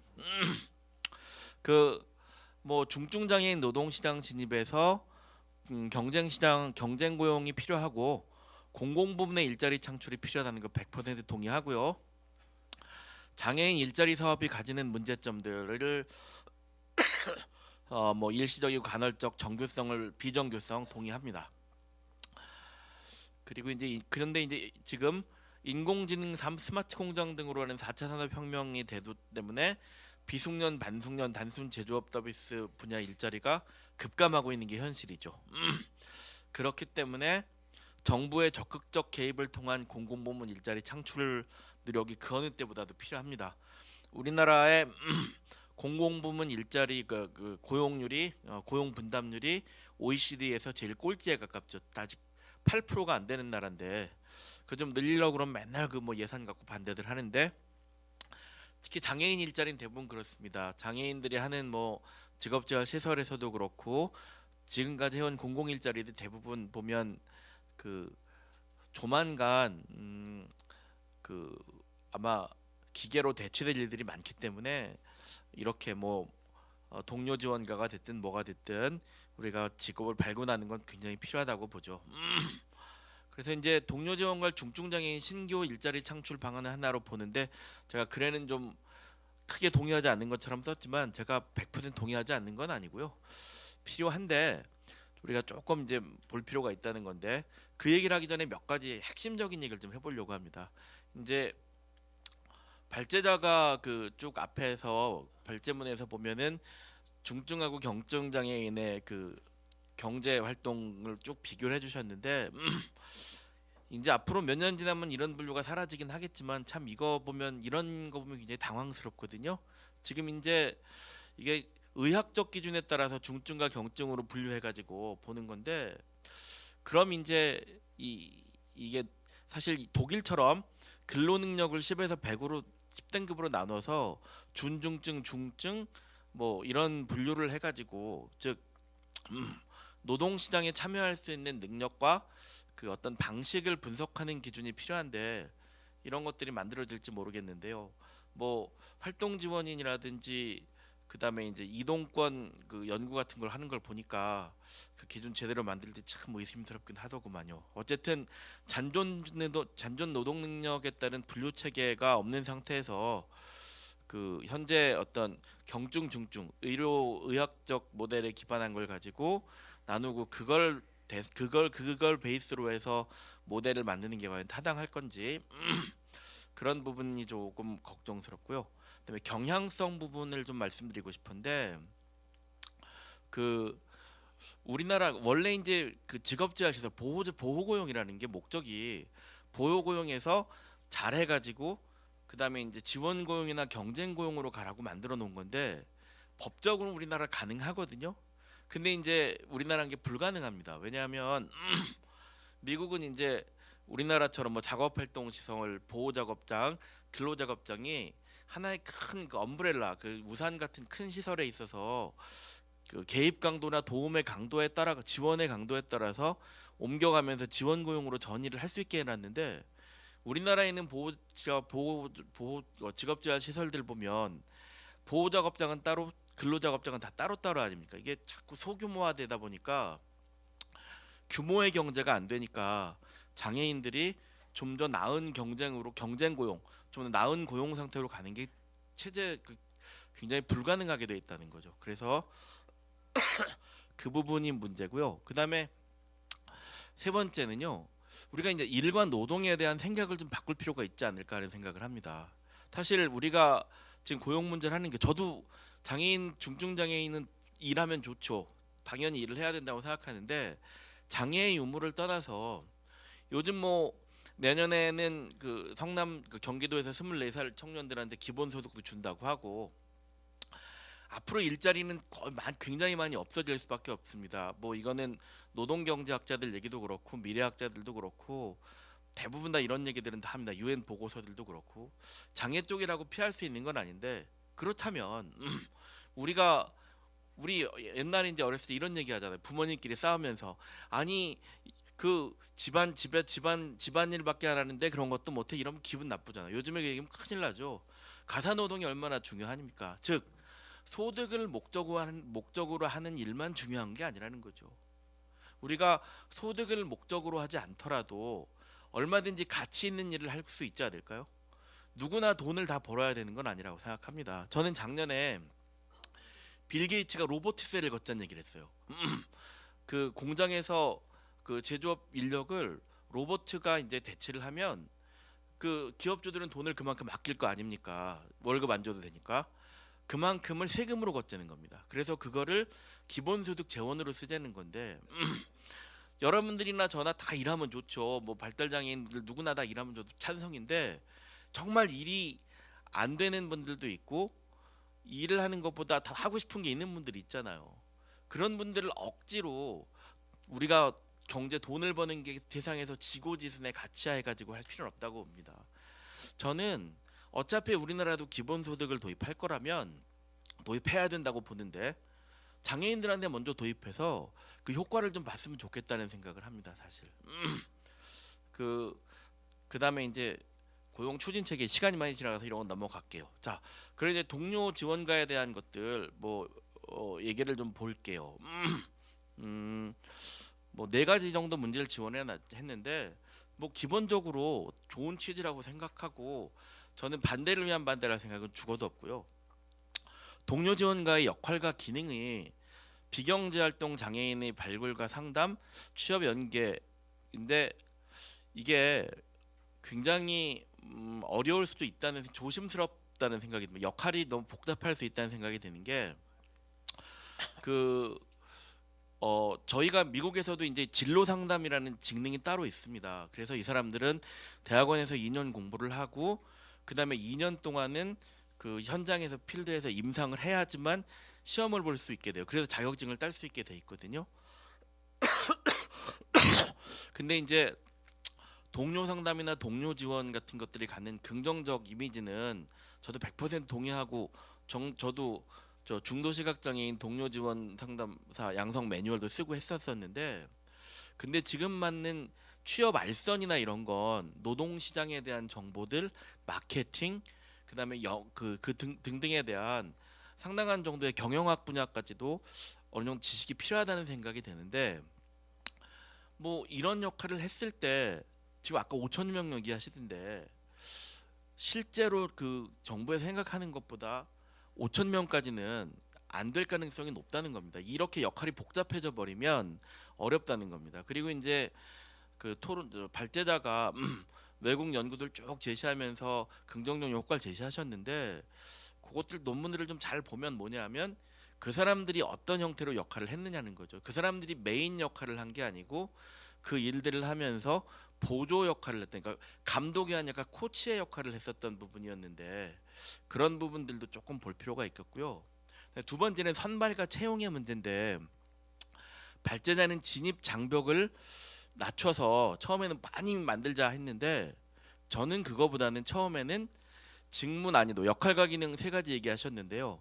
그 역할과 기능, 직능을 처음에는 좀 단순화시켜서 처음에 들어간 사람들이 그 일에 성공해가지고 그 동료 지원가를 쓰게 되는 사람들이나 그 사람들한테 서비스를 받는 이용자, 중증 장애인 그 고객들 그 사람들한테 신뢰를 먼저 주는 게 사업에 성공하는 데 중요하다고 봅니다. 왜냐하면 지금과 같이 복잡한 역할을 있는데 진입 장벽을 낮춰서 뭐 많은 사람들이 들어간다는 장점은 있지만 그런 그 과정에서 이제 업무에 적응을 못하고 해서 조금 여러 가지로 뭐 이직률이 높거나 막 많이 금방 그만두는 사람이 있거나 했을 때 그 피해를 결국 받아야 되는 건 누구냐면 똑같은 그들과 똑같은 중증 장애인이거든요. 그러니까 처음에는 차라리 직무 난이도를 좀 단순화하고 진입 장벽은 조금 높이는 방향이 더 낫지 않을까 하는 게 제 생각이고요. 그다음에 사업의 효율적 집행을 위해서 민간기관 위탁이 바람직하다고 했는데 제 생각은 좀 다른 게요. 여기도 썼는데 고용공단 18개 지사에 취업 지원 인력이 200명이 안 된다는 거죠. 저는 이 인력이 장애인 고용공단 인력에서 그 비중이 어느 정도인지는 정확히 모르겠는데 장애인 고용공단 하면 딱 뭐 하는 기관이라고 생각이 드십니까? 장애인을 고용시키는 기관이잖아요. 근데 우리나라 전국에 딱 180명밖에 없다는 거 아닙니까? 딱 180명. 이거 너무 적다고 생각하지 않으십니까? 차라리 저는 민간 기관에 맡기면 우리나라 저도 이제 그 민간 취업 지원 사업들 이번에 연구를 해봐서 쭉 봤는데 그 운영 예산이나 이런 것들이 작은데 이런 건 늘어나지 않고 바우처 사업도 그렇잖아요. 근데 해마다 달성해야 되는 성과는 계속 높아지고 있거든요. 그러니까 돈은 똑같은데 그 성과는 높여야 되니까 뭐 사람들 일은 많아지죠. 그러니까 사람들 금방금방 그만두고 이직률 높죠. 그러니까 서비스가 안 높아지는 거거든요. 그러니까 그렇게 할 바엔 돈을 충분히 주고 그렇게 장기적으로 갈 거 아니라면 저 생각에는 장애인 고용공단 각 지사에서 동료 지원가분들을 채용을 해서 이분하고 기존에 취업 지원 담당하시는 분들이 같이 2인 3각 어떤 같이 공조하는 쪽으로 가는 게 좋지 않을까. 그것도 아니면 IL 센터들 잘하는 데는 많이 있지 않습니까? IL 센터들의 동료 상담가가 이미 있으니 IL 센터에 대한 지원을 좀 늘려주면 그분들 지금 일하는 동료 상담가들 급여도 늘릴 수 있고 그분들이 더 채용할 수 있기 때문에 이미 이스태블리시가 돼갖고 운영되고 있는 뭐 잘하는 IL 센터들을 활용하는 방법도 있겠고요. 이 두 가지가 혼용되는 게 맞겠다고 보고요. 동료 지원과 양성이 이제 네 번째 문제인데요. 그 아까 처음 얘기한 것처럼 체계적인 양성 과정을 거쳐서 꽤 높은 정도의 전문성을 갖춰야 되는 건데 지금 이제 그 이렇게 해서 중증 장애인 취업도 좋지만 동료 지원가의 서비스를 이용할 중증 장애인 고객의 권익 또한 우리가 같은 비중으로 보호해야 되지 않습니까? 그렇죠? 그래서 표준화된 교육 과정과 그다음에 자질, 검증을 위한 기준 이런 것들이 없는 상태에서 하면 역량과 기준, 그 자격이 제각각인 사람들이 기관에서 사람들을 배출한단 말이죠. 그러면은 이런 사람들한테 운이 복골복이 되는 거 아닙니까? 그런 문제가 있을 거 있고요. 그다음에 기존 직역과의 관계 문제도 있을 거라고 봅니다. 사실 발제자가 제시한 동료 지원가의 핵심적 역할 세 가지가 기존에 있는 뭐 사회복지사나 장애인 재활 상담사, 뭐 직업 상담사 등이 이미 하고 있는 일들하고 겹치는 부분이 있는데 그럼 이런 분들하고의 역할 조정은 어떻게 할 건지 이런 것들이 고민이 좀 안 돼 있는 것 같고요. 그다음에 직군이나 직렬 등은 또 어떻게 할 건지 뭐 이분들도 오래 일하면 승진도 하고 부장도 달고 달아야 되는 거 아닙니까? 뭐 이런 부분들에 대한 것들은 어떻게 갈 건지 그런 부분이 많이 좀 우려스럽고요. 토론 자리는 원래 욕하는 자리라 이렇게 했는데 제가 이런 거 하지 말자는 건 아니고요. 뭐 자꾸 제가 뭐 뭐든지 좀 잘 됐으면 하는 생각이고 뭐 여기 계신 분들을 포함해서 중증 장애인들 가능한 한 많은 분들이 돈 좀 많이 받으면서 잘릴 걱정 없는 안정된 일자리에서 일했으면 하는 게 제 저도 평생 바람이기 때문에 이런 말씀을 드려봤고요. 어쨌든 발제자께서 준비하시느라고 고생 많이 하셨습니다.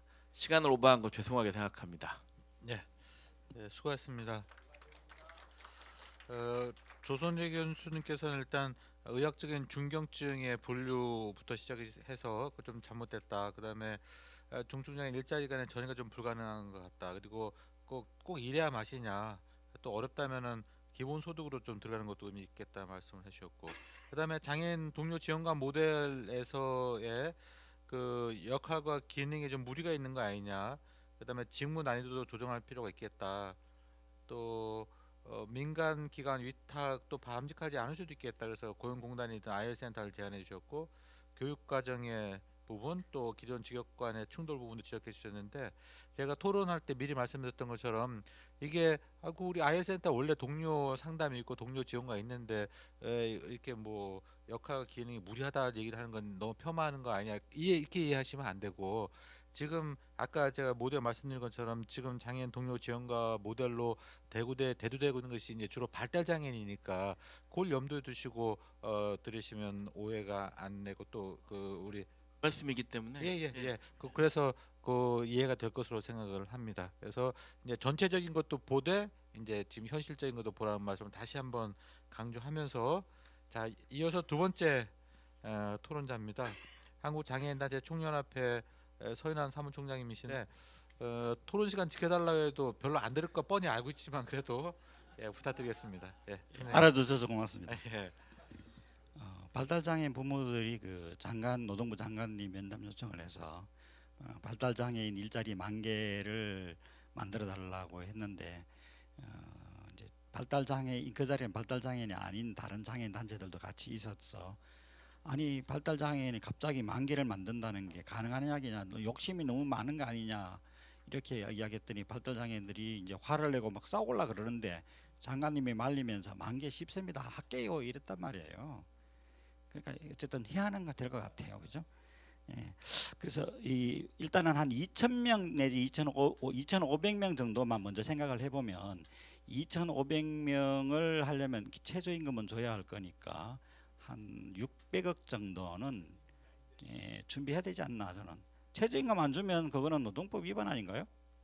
최저임금 안 주고 아르바이트 시킬 것 같으면 뭐 정기적이고 안정적인 이야기는 할 필요 없는 거고요. 저는 한 600억 정도 준비해야 된다라는 생각을, 돈 조금 가지고 장난할 것 같으면 그거는 저는 아닌 것 같고요.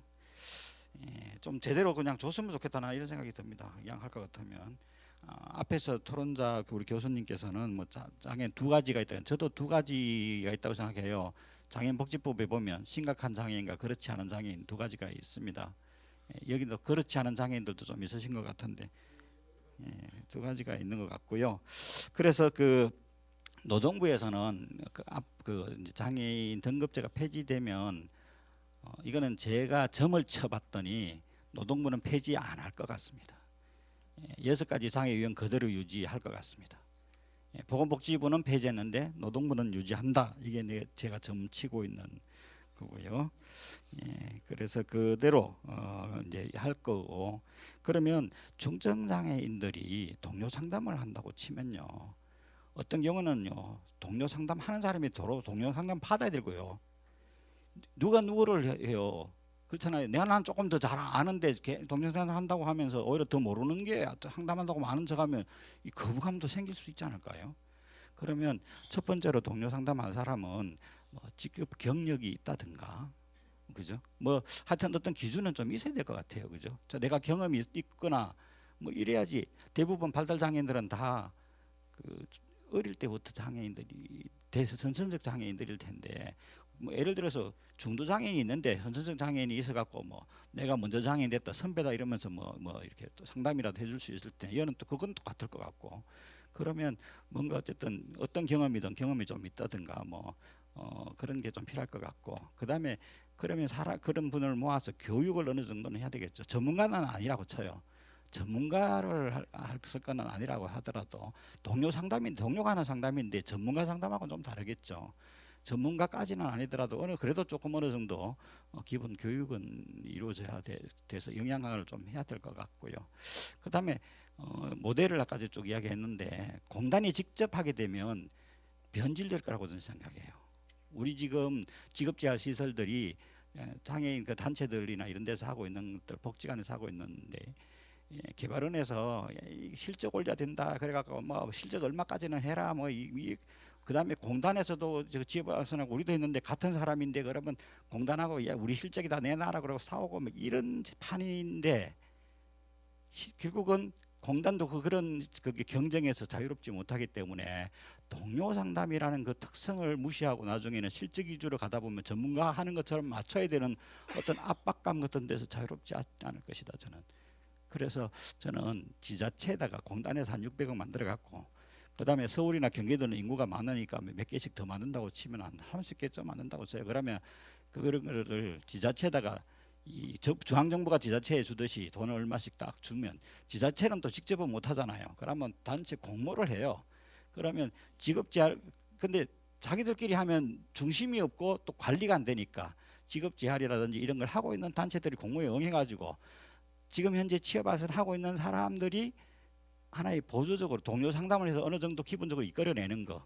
그다음에 취업만 시키는 거는 이제 그 전문가가 좀 투입해서 같이 좀 해주고 그다음에 고용 유지하는 것도 뭐 이제 일을 잘하고 있는지 그걸 좀 전문적인 거라든지 이런 좀 것들은 직업 재활하시는 분들이 하는데 잘 지내는지 뭐 이런 거 알아보고 그다음에 좀 놀아주고 뭐 이런 등등은 직업 동료 상담들이 고용 안정까지도 좀 유지까지도 확대해서는 할 수 있지 않을까 그런 생각이 좀 들어서 그런 형태로 가면 저는 일자리도 만들고 충분히 가능하다고 생각을 하고 있습니다. 우리 소장님처럼 휠체어 타고 있는데 월급을 못 받아서 정부가 일자리 만들어 준다고 휠체어에 공익 광고 붙이고 길거리만 다니면 돈 줄게 하는 것보다는 훨씬 더 멋있는 직업이라고 생각합니다. 그다음에 이런 그것이 보통 우리가 원래는 옛날에는요 실업자들을 위해서 이 공공근로라는 걸 했었는데요. 그거는 정말 그 기간 한 몇 달 딱 끝나면 다시 실업자가 되기 때문에 그 다음에 이제 정부가 만들어낸 아이디어가 사회적 일자리 또는 뭐 사회적 기업을 만들어라 그래갖고 그 고용 유지가 안 되는데 고용 유지하는 조건으로 정부가 초기에 지원을 좀 해주고 나머지는 그것을 민간 기업이나 민간 사회적 기업한테 너가 떠넘겨버린 거죠. 장기적으로 고용을 하되 네가 책임져라. 정부는 책임 안 질 테니. 그래갖고 저는 사회적 기업이라는 게 아주 건전하고 좋은 것 같지만 정부가 일시적인 것을 장기적으로 하면서 장기적인 책임을 민간한테 떠넘기는 하나의 독박 씌운 것이다. 이렇게 저는 이야기를 하고 있는 사람이거든요. 그래서 그런데 이제 우리가 지금 만들려고 하는 거는 하나의 일자리니까 이것도 그런 일자리 체제를 갖추려면 그 앞에서 했던 그런 어떤 실패들 요인들을 좀 분석은 해볼 필요성이 있을 거라는 생각을 합니다. 지원가 그러니까 활동가 하듯이 가짜가 되는 건데 근데 이것도 뭐 사자를 붙여야 되나? 일사자를 붙여, 선비사자를 붙일까요? 스승사자를 붙일까요? 하여튼 사자는 붙으면 좋겠다 이런 생각이 좀 들었고요. 이름도. 그다음에 상담사하고 같은 의미로 썼는가 그 생각 그 고민은 좀 제가 해봤습니다. 우리가 정신장애인들은 의사한테 굉장히 거부감이 많아요. 행동 수정한다고 하고 독방에 가다 놓고 억압을 너무나 하기 때문에 의사들은 굉장히 하니까 동료들이 하는 거는 상당히 치료의 의미가 있어서 그런 것들이 정신장애인들한테는 일부 시도가 되고 있고 그 다음에 IL센터에서도 하고 있고 적수장애 같은 경우는 장애인이 먼저 된 선배들이 장애를 수용하고 이런 것들을 동료 상담에 하는데 취업에 대한 것들도 그런 것들을 동료 상담을 이용해서 할 수 있다라고 저는 생각은 합니다. 그래서 이런 것들을 좀 더 활성화하기 위해서는 처음부터 설계를 잘 해서 하고 그 다음에 저는 직업재활을 하고 있는 전문가들이 좀 관리도 해주고 서류라든지 활동 같은 것도 더 정리해주고 이렇게 하고 너무 실적에 얽매이지 않게 해서 하되 다만 관리는 좀 전문가들이 좀 도움을 좀 받을 수 있는 그런 체제라 해야지 좀 안정적으로 가지 않을까 이렇게 생각을 했습니다. 이상입니다. 우리 손현 총장님께서는 아까 발제자와 의견과 달리 고용공단에서 공공위탁하는 것은 오히려 바람직하지 않지 않은가 그런 말씀도 해주셨고, 그래서 어쨌든 발달장애인이 동료 상담을 지원을 한다는 것을 염두에 두신 것 같아요. 어쨌든 해야 될 일의 부담은 좀 줄이고 대신에 전문가가 좀 감독이라고 할지 관리라고 할지 혹은 뭐 지원이라 할지 모르겠지만 그런 방식으로 하는 것이 좀 더 현실적이지 않을까 그런 제안을 해주셨습니다. 예, 감사하고요. 마지막으로 토론자입니다. 마지막 토론자입니다. 충북 장애인 자립생활센터 총연합회 정미정 회장님께서 토론 이어주시겠습니다. 예, 부탁드리겠습니다. 안녕하세요. 저는 충북에서 왔습니다. 충북은 그 서울하고는 조금 다른 것 같아요. 오늘 오면서 길이 많이 밀리고 앞에 진입을 못해가지고 힘들었거든요. 근데 저는 사실은 앞에 진입을 못하고 힘들었지만 거기에 많이 모인 우리 택시기사님들 보면서 부러웠습니다. 저희들 오늘 뭐 중증장애인 취업 학대에 대해서 방안 토론회를 한다고 하는데 여러분들 지금 보시다시피 우리 중증장애인 제가 보기에는 반 안 될 것 같습니다. 우리 취업과 관련돼 있는 다른 전문가분들이 많이 오신 것 같은데 우리가 중증장애인 일자리와 관련돼서 토론을 한다 그러면 중증장애인들이 진짜 뭐 박터지게 와서 싸우면서 우리의 자리를 확보하려고 해야 되는데 실질적으로는 그렇게 되지 않고 있는 것 같고, 또 이렇게 또 많은 또 뭐 여론조사나 이런 걸 해봤을 때도 중증장애인들이 일을 할 수 있는 그런 여건도 안 되지만 하려고 하는 의지도 많지도 않거든요. 그래서 제가 오늘 좀 밖에서는 많이 힘들긴 했지만 또 한편으로는 부럽고 또 그분들 보면서 우리는 아직까지 절실하지 않구나 이런 생각도 많이 했습니다. 저는 사실은 동료 지원가 얘기를 제가 시골에 있어가지고 잘 못 들었어요. 우리는 이제 제가 IL 센터를 하다가 보니까 저희들은 동료 상담가를 중점적으로 많이 얘기를 많이 하고 거기에 대한 또 취업과 관련돼 있어도 많이 얘기를 하지만 동료 지원가 얘기는 잘 못 듣고, 사실은 좀 미안하긴 하지만 이번 이 토론을 통해서 제가 동료 지원가라는 얘기를 처음 들었고 또 좀 공부를 좀 하게 됐습니다. 근데 제가 이제 동료 지원가 얘기를 이제 들으면서 보면서 방금 우리 서인환 총장님도 동료 지원가와 상담가에 대해서 어떻게 용어를 얘기를 잠깐 하신 것 같은데 저도 여기에 대해서 용어가 조금 정리가 되어야 된다고 생각을 합니다. 먼저 우리가 또 중증장애인이 취업을 하기 위해서는 우리나라의 용어 자체가 많이 또 정리가 돼야 된다고 생각을 하고 있거든요. 장애인이라는 이 말 자체부터 우리 이 나라에서는 직업으로 들어가기가 조금 힘든 부분이 있죠. 그래서 이런 용어부터 좀 정리를 할 필요가 있고 우리가 동료 지원가와 동료 상담가를 좀 명확하게 좀 할 필요는 있다고 생각합니다. 동료 지원가를 보니까 우리가 경제 활동을 활성화하기 위해서 뭐 중증 장애인들을 발굴하고 취업 전선으로 끌어들이자, 저는 이렇게 좀 해석을 좀 했는데요. 그리고 또 그 보니까 동료 지원가 활동을 어디서 많이 하고 있는가 봤더니 정신장애 쪽에서 많이 지금 활성화가 되고 있더라고요. 프로그램도 들어와 있고. 근데 이제 중증 장애인들 저희들 자립생활센터에서는 동료 상담가로 지금 많이 활동을 하고 있잖아요. 근데 아직까지 사실은 동료 상담가로 활동하고 있는 장애인들이 우리 각 센터에 한 명씩 이상은 돼요. 그런데 그분들이 월급을 제대로 받고 있는지 수입이 제대로 되고 있는지는 저는 아직까지 통계를 못 냈거든요. 아마 안 되고 있고 그냥 센터에서 무급 활동으로 하고 있는 동료 상담가들이 거의 대부분일 거라고 생각을 합니다. 그만큼 아예 아직 IL의 그 위상도 되어 있지도 않고 또 지원되는 지원금도 얼마 되지 않기 때문에 센터에서 뭐 총무나 국장이나 뭐 이런 사람들 월급 가지고 가면 다른 활동가들은 월급을 가져갈 수 있는 그런 조건이 아직까지 못 되고 있습니다. IL 센터가. 네. IL 센터는 크고 많지만 아직까지 형편은 많이 그런 상황입니다. 그래서 저는 제가 IL을 하다가 보니까 아무래도 동료 상담가 쪽으로 많이 이제 마음이 가서 제가 동료 상담가를 조금 염두에 둬봤습니다. 그래서 우리가 지금 IL에서 하고 있는 이런 동료 상담가의 이런 역할들이 동료 지원가가 한다면 많은 일자리가 창출되지 않을까라는 생각도 들기도 하고요. 우리가 저번에 그 아까도 말씀하셨지만 1만 개 중증장애 일자리와 관련돼 있어서 얘기를 나누었을 때 장애 인식 강사 파견 이런 것들도 얘기를 했다고 보도에서 봤습니다. 그런데 보니까 장애 인식 강사 파견을 하는데 중증장애인이 장애 인식 강사를 하겠다, 그 일자리를 만들겠다 해서 고용지원공단에서 그 예산을 마련했잖아요. 그런데 사실은 우리가 중증장애인만 장애인식 강사가 된 건 아니잖아요. 반 이상이 우리 거기에 대한 전문가들이 전문가라고 하는 사람들이 인식 강사하고 있죠, 그죠? 그래서 과연 우리가 정말 중증장애인들에 대한 일자리를 만들겠다고 했던 것들이 정말 중증장애인들이 제대로 일자리를 하게 될까? 저는 그게 좀 많이 의심스러웠고, 지금 하고 있는 우리가 잘하고 있는 데 많거든요.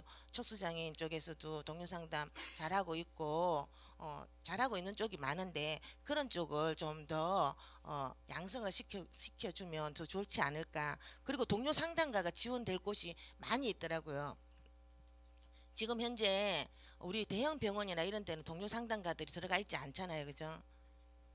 그리고 또 각 공공기관 이런 데도 가면은 장애인들이 가면 우리가 상담을 받을 수 있는 그런 사람들이 없거든요.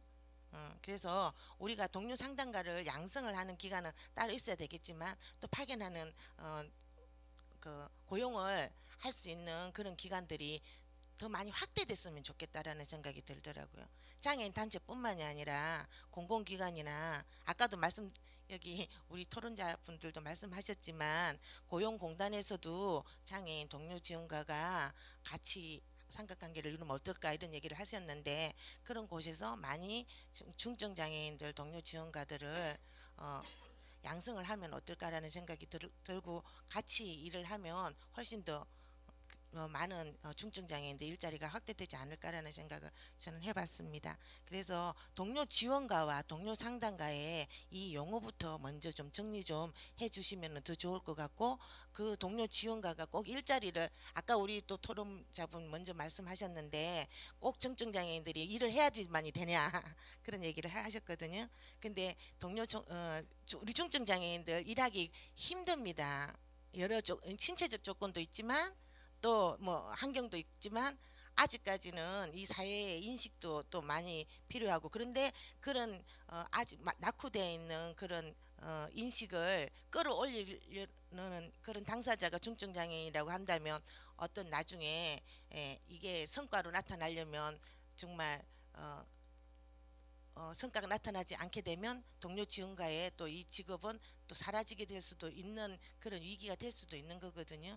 그래서 중증장애인들의 일자리를 창출하는 것이 동료 지원가인가, 이거에 대해서 다시 한번 좀 개념을 좀 정해 주시면 좋을 것 같다라는 생각이 듭니다. 저는 그냥 상담가가 우리 IL에서 하고 있는 동료 상담가를 조금 더 양성을 좀 많이 시켜주시고 활성화를 시켜주셔서 IL뿐만이 아니라 전국에 있는 장애인들이 갈 수 있는 어떤 곳에도 동료 상담가들이 파견이 됐으면 하는 바람입니다.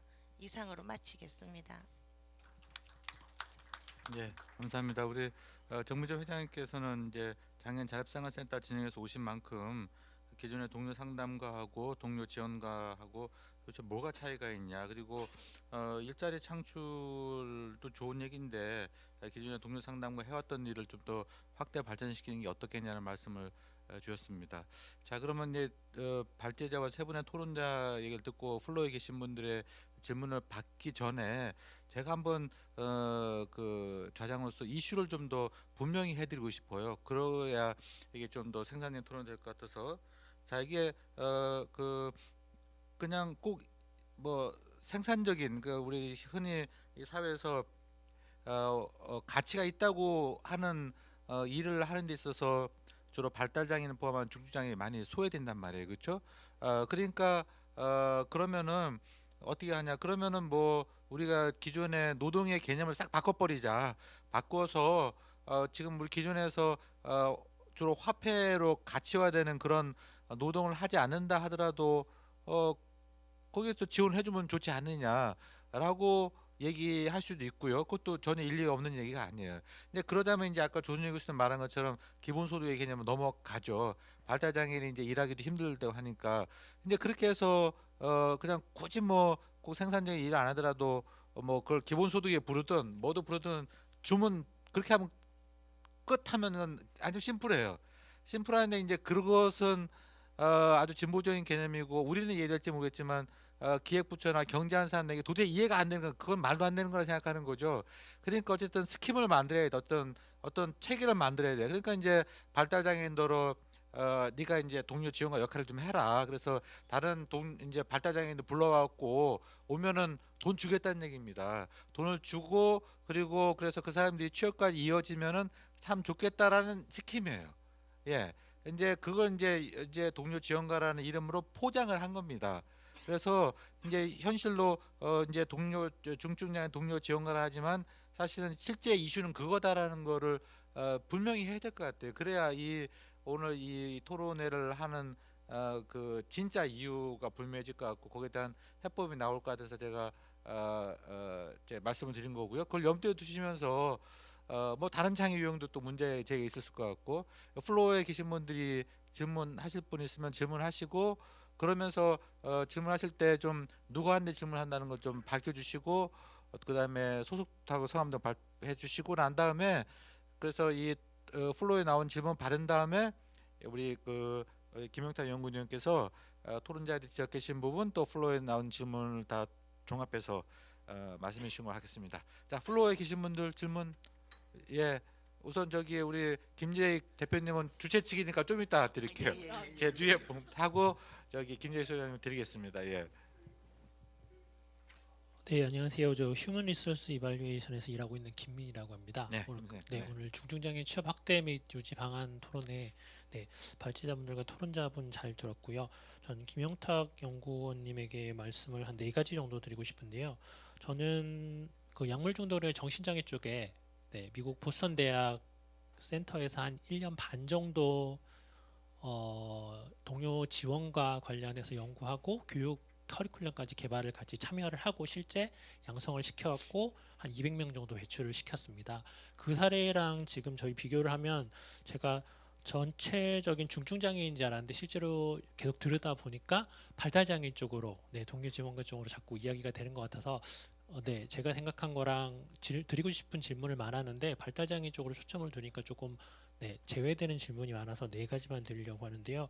우선 그 약물 중독이나 정신장애 쪽에서 동료 지원과 모델이 가장 먼저 나온 거라고 생각을 하고요.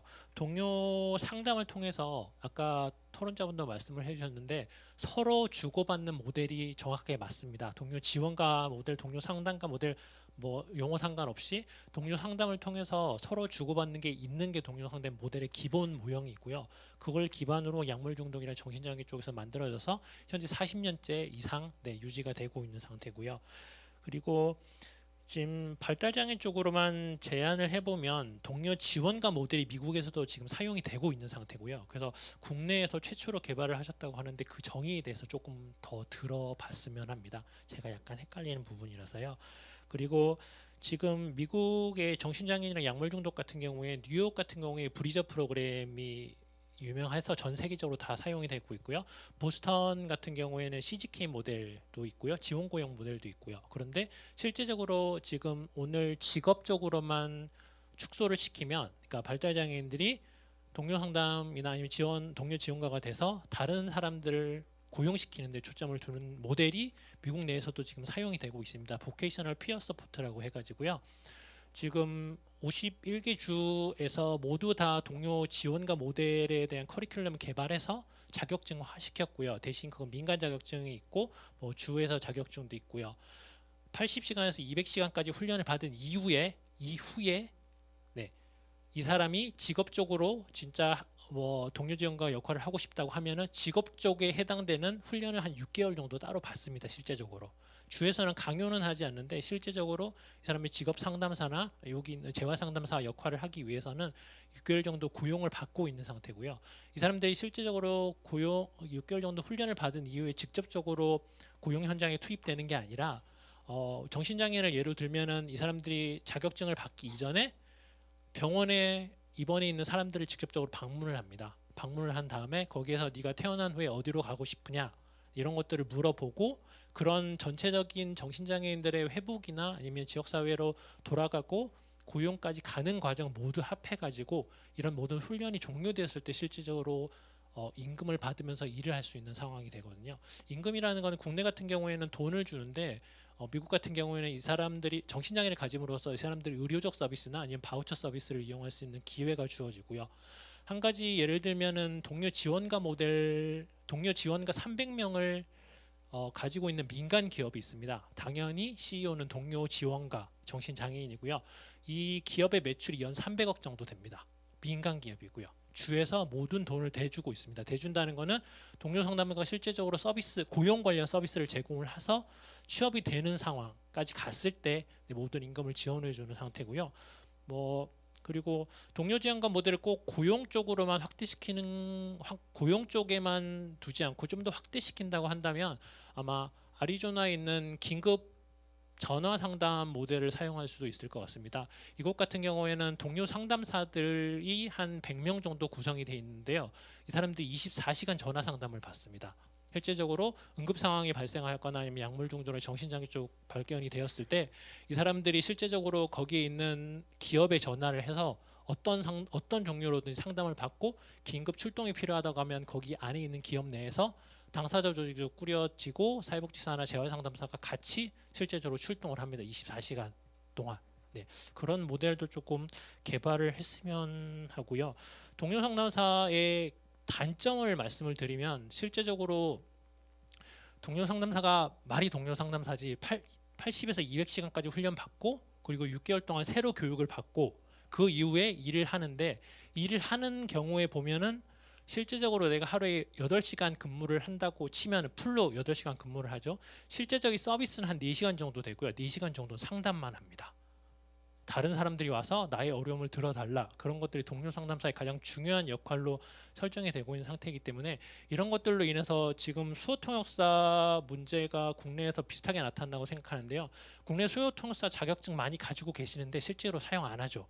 그 이유가 내가 실무에서 일을 해봤자 돈도 적고 일도 힘들어. 그게 지금 동료 지원가 모델에서 미국 내에서 지금 계속적으로 나타나고 있는 상태고요. 한 10년 정도 됐습니다. 이 문제. 그래서 이걸 아직도 해결을 못하고 있는 상태고요. 아마 국내에도 이런 걸 적용하려면 이런 것들을 좀 생각을 해봐야 되지 않을까 생각을 했습니다. 네, 길게 말씀드려 죄송합니다. 네, 감사합니다. 예, 또 누가 또 손 드셨죠? 없으면은 김재익 소장님께 마이크 드리고, 예, 그럼 소장님 말씀하십시오. 예, 김재익입니다. 주제 발표 잘 들었고 토론 잘 들었습니다. 한 몇 가지 의문이 나서 질문을 드리는 건데요.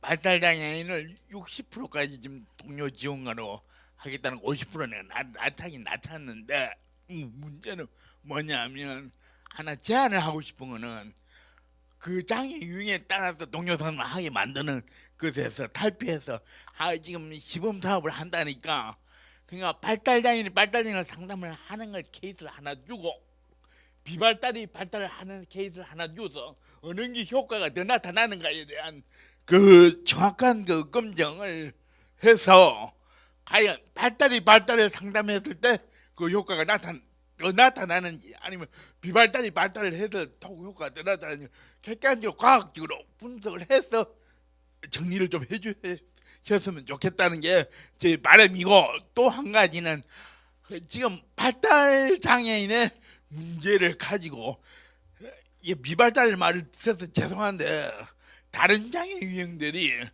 피해를 좀 보는 이런 형국이거든요.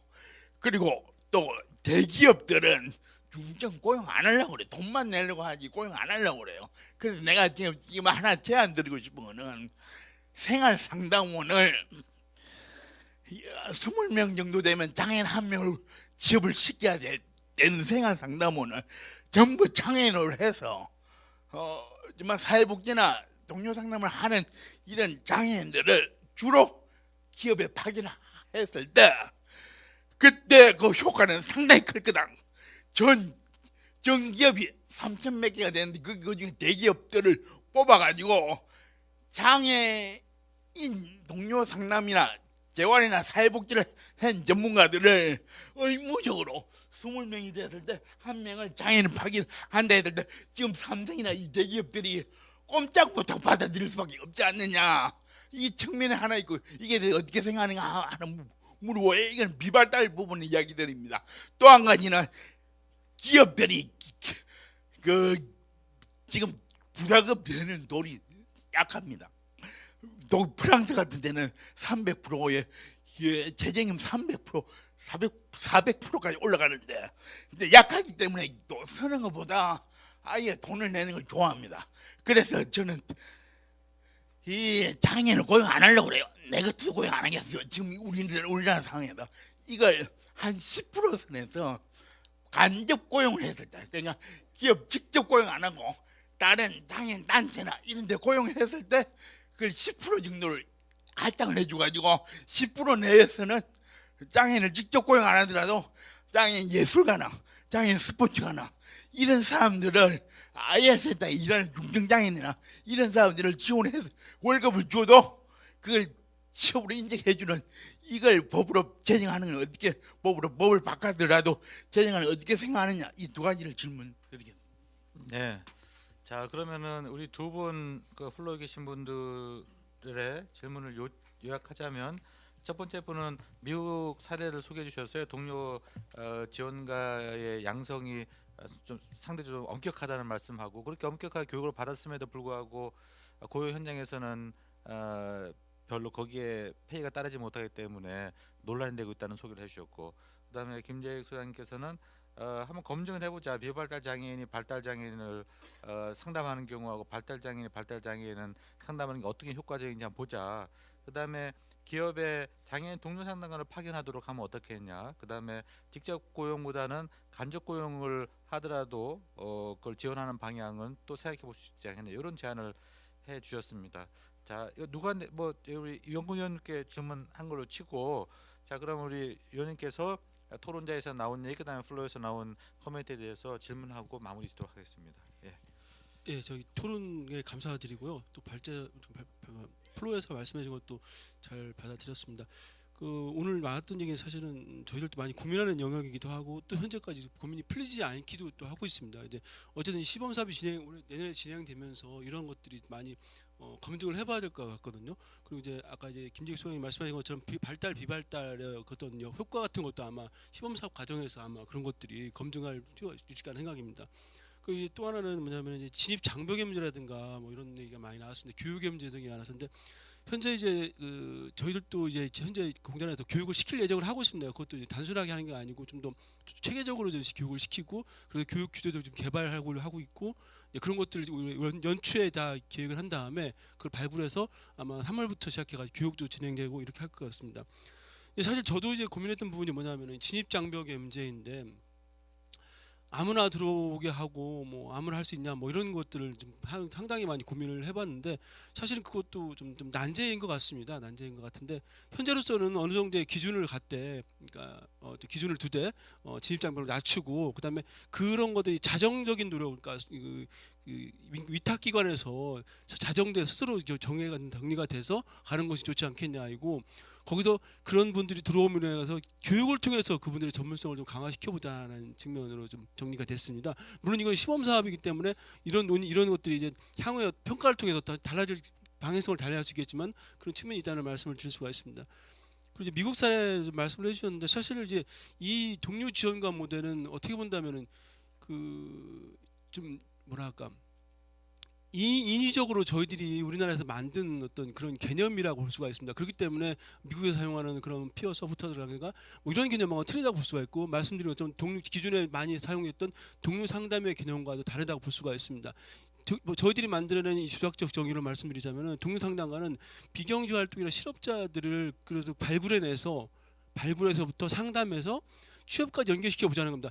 물론 현재로서는 근데 이것이 단지 취업까지 가기에는 사실 어려움이 있을 수가 있으니까 발굴과 상담 쪽에 초점을 맞춰보자는 것이 큰 거고 굳이 취업으로 갈 수 있는 것까지는 아닐 수도 있다는 측면을 말씀드리겠습니다. 사실 그렇기 때문에 여기서 이 포커스는 뭐냐면 이제 발굴과 상담이라고 볼 수가 있거든요. 그렇게 본다면 그렇기 때문에 사실은 그게 공단의 개입보다는 오히려 지자체가 개입될 게 뭐냐면 발굴에다 우선순위 있다는 겁니다. 발굴. 그러니까 숨어 있는 장애인들, 서비스를 받지 못하는 장애인들에게 서비스를 알려주고 정보를 제공해주자.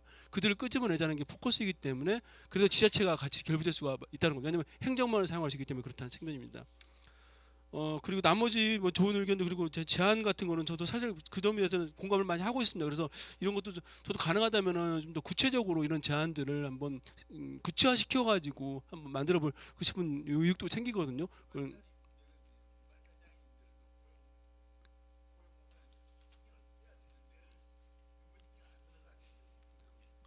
예, 맞습니다. 사실 저는 얼마 전에 정신장애인 그 토론회에서 발표를 한 적이 있었는데 그리고 이제 뇌병면 장애인 토론회도 갔었고 그랬었는데 갈 때마다 항상 저희들 장애인이 실업률이 제일 높습니다부터 시작해가지고 말씀들 많이 하시는데 결과적으로 어떻게 본다면 그런 것들을 얼마큼 과학적으로 논증해내고 그다음에 그걸 얼마큼 더 강력하게 주장하느냐가 또 관건이라고 볼 수가 있거든요. 모든 사람의 의견을 다 수용하면 좋겠지만 사실은 그렇지 못하는 경우가 있기 때문에 그렇게 본다면 그런 문제점들을 얼마큼 과학적으로 증명해내서 그걸 주장할 수 있는지 이런 것들이 좀 필요할 것 같습니다. 그리고 나머지 의견들은 저도 많이 고민해서 저희들이 내년도 사업을 평가하고 이럴 때는 많이 참조하도록 하겠습니다. 토론자도 질문 하나 드려도 될지. 아주 짧은 거거든요.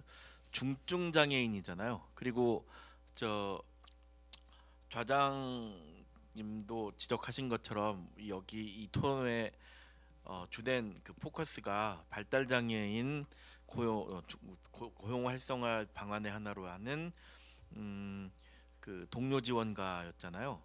그러면 여기서 중증 장애인이란 말이 들어갔단 말입니다. 그러니까 발달이란 말 자체 중증이 포함이 된 건지 여기서 말하는 중증의 개념을 어느 정도 범위까지를 보시는 건지. 왜냐하면 아까 그 발굴과 상담까지라고 하셨었는데요. 발굴과 상담도 죄송한 얘기지만 상당한 정도의 그 인지 능력을 필요로 한다는 거라고 인지 능력을 필요로 한단 말입니다. 근데 그러면 그 중증이란 말을 여기 붙이셨단 말이에요. 그러면 어느 정도까지를 기준점으로 보시는 건지. 그러니까 제가 그분들 취업하지 말자는 얘기가 아니고 이거 사실 중요한 거 아닙니까? 그러니까 우리가 어떤 상담이라는 게 어떤 의미 있는 소통일 텐데 어떤 상담이든 뭐 치료를 위한 상담이 아니고 하다못해 우리가 연애 상담을 하건 예? 무슨 그 뭐 친구랑 싸워갖고 뭐 하소연을 하든 그게 의미 있는 소통이 돼야 되는 거란 말이죠. 그리고 이제 발굴 내용까지 들어간다면 그것들도 꽤 일정 수준 이상의 이제 인지 능력을 필요로 한다고 생각을 합니다. 그러면 그 시범 사업에서 책정하고 있는 그 발달 장애인 중증 발달 장애인 동료 지원가의 자격 정도를 어느 정도로 도대체 보실 건지 어느 정도 되시는 분들이 이게 가하다 안 가하다를 보시는 건지가 궁금하고요. 뭐 취업시켜서 해야 된다고 하니 그리고 뭐 좋은데 그러면 방금 말씀하신 것처럼 저 충북에서 오신 분 말씀처럼 동료 지원사, 동료 지원과 동료 상담사 이거 굉장히 헷갈리거든요. 어차피 IL 쪽에서는 우리가 이 두 가지 말들을 많이 혼용해서 썼지 않습니까, 그렇죠? 근데 내용을 들어보면 지금 뭐 발제하시는 분 내용도 그리고 사업의 성격을 보면 이거는 딱 이름이 정확한 게 있어요. 잡 서포터예요, 잡 서포터. 제가 보기엔 그런 이름이면 딱 적합할 것 같거든요. 그 이름을 차라리 그럼 그렇게 바꾸실 생각은 있으신지? 예. 첫 번째 질문에 관해서는 진입 장벽을 낮출 생각이라고 이미 답을 주셨던 것 같고, 그렇죠? 두 번째 동료 지원가라고 어물쩡하지 말고 잡소포토로 하자고 이렇게 하시면 어떻게 생각하십니까? 뭐 사실 제가 어떤 책임성을 가지거나 뭐 그런 건 아니지만 어떤 제 의견을 연구하는 입장에서 말씀을 드리자면은 물론 그런 의견도 나올 수가 있습니다. 근데 이제 기본적으로 이게 그러니까 동료가 함께 한다는 측면이 크기 때문에 사실은 동료라는 말을 집어넣은 거거든요. 이게 단순하게 어떤 사람이든 누구든지 가서 그분들한테 상담을 하거나 조언하는 것이 아니고 같은 장애를 가진 분들이 가는 것이 효과가 있기 때문에 이제 그래도 동료라는 개념을 넣고, 그다음에 이제 상담관을 말을 쓰지 않고 지원이라는 말을 쓴 건 뭐냐면은 이제 어떤 다양한 것들을 좀 알려주고 정보를 제공해주고 이끌어주고 같이 간다는 뭐 그런 쪽이기 때문에 동료 지원가 말을 썼다고 볼 수가 있거든요. 그렇기 때문에 사실은 기존에 어떤 사용됐던 많은 단어들하고는 좀 다른 측면에서 좀 보시면 좋지 않을까라는 생각을 해봅니다. 예. 자, 그러면은 잠깐만요. 그 더 이상은 이따가 이제 2부 또 넘어가야 되니까 쉬는 시간에 저희 와서 다시 계속 얘기했으면 좋겠고. 예. 자, 그러면은 아직도 2부가 있으니까 2부에 또 마무리할 때 또 1부 때 저기 얘기 못한 게 있다면 또 기회를 드릴게요. 그러니까 요 정도로 일단 1부를 마쳤으면 좋겠습니다. 그러면 우리 발표해 주신 김용태 연구위원님, 또 토론해 주신 조순희 교수님, 서인환 사무총장님, 정민정 회장님께 우리 박수를 좀 드리며 1부는 마무리할까요? 예, 고맙습니다.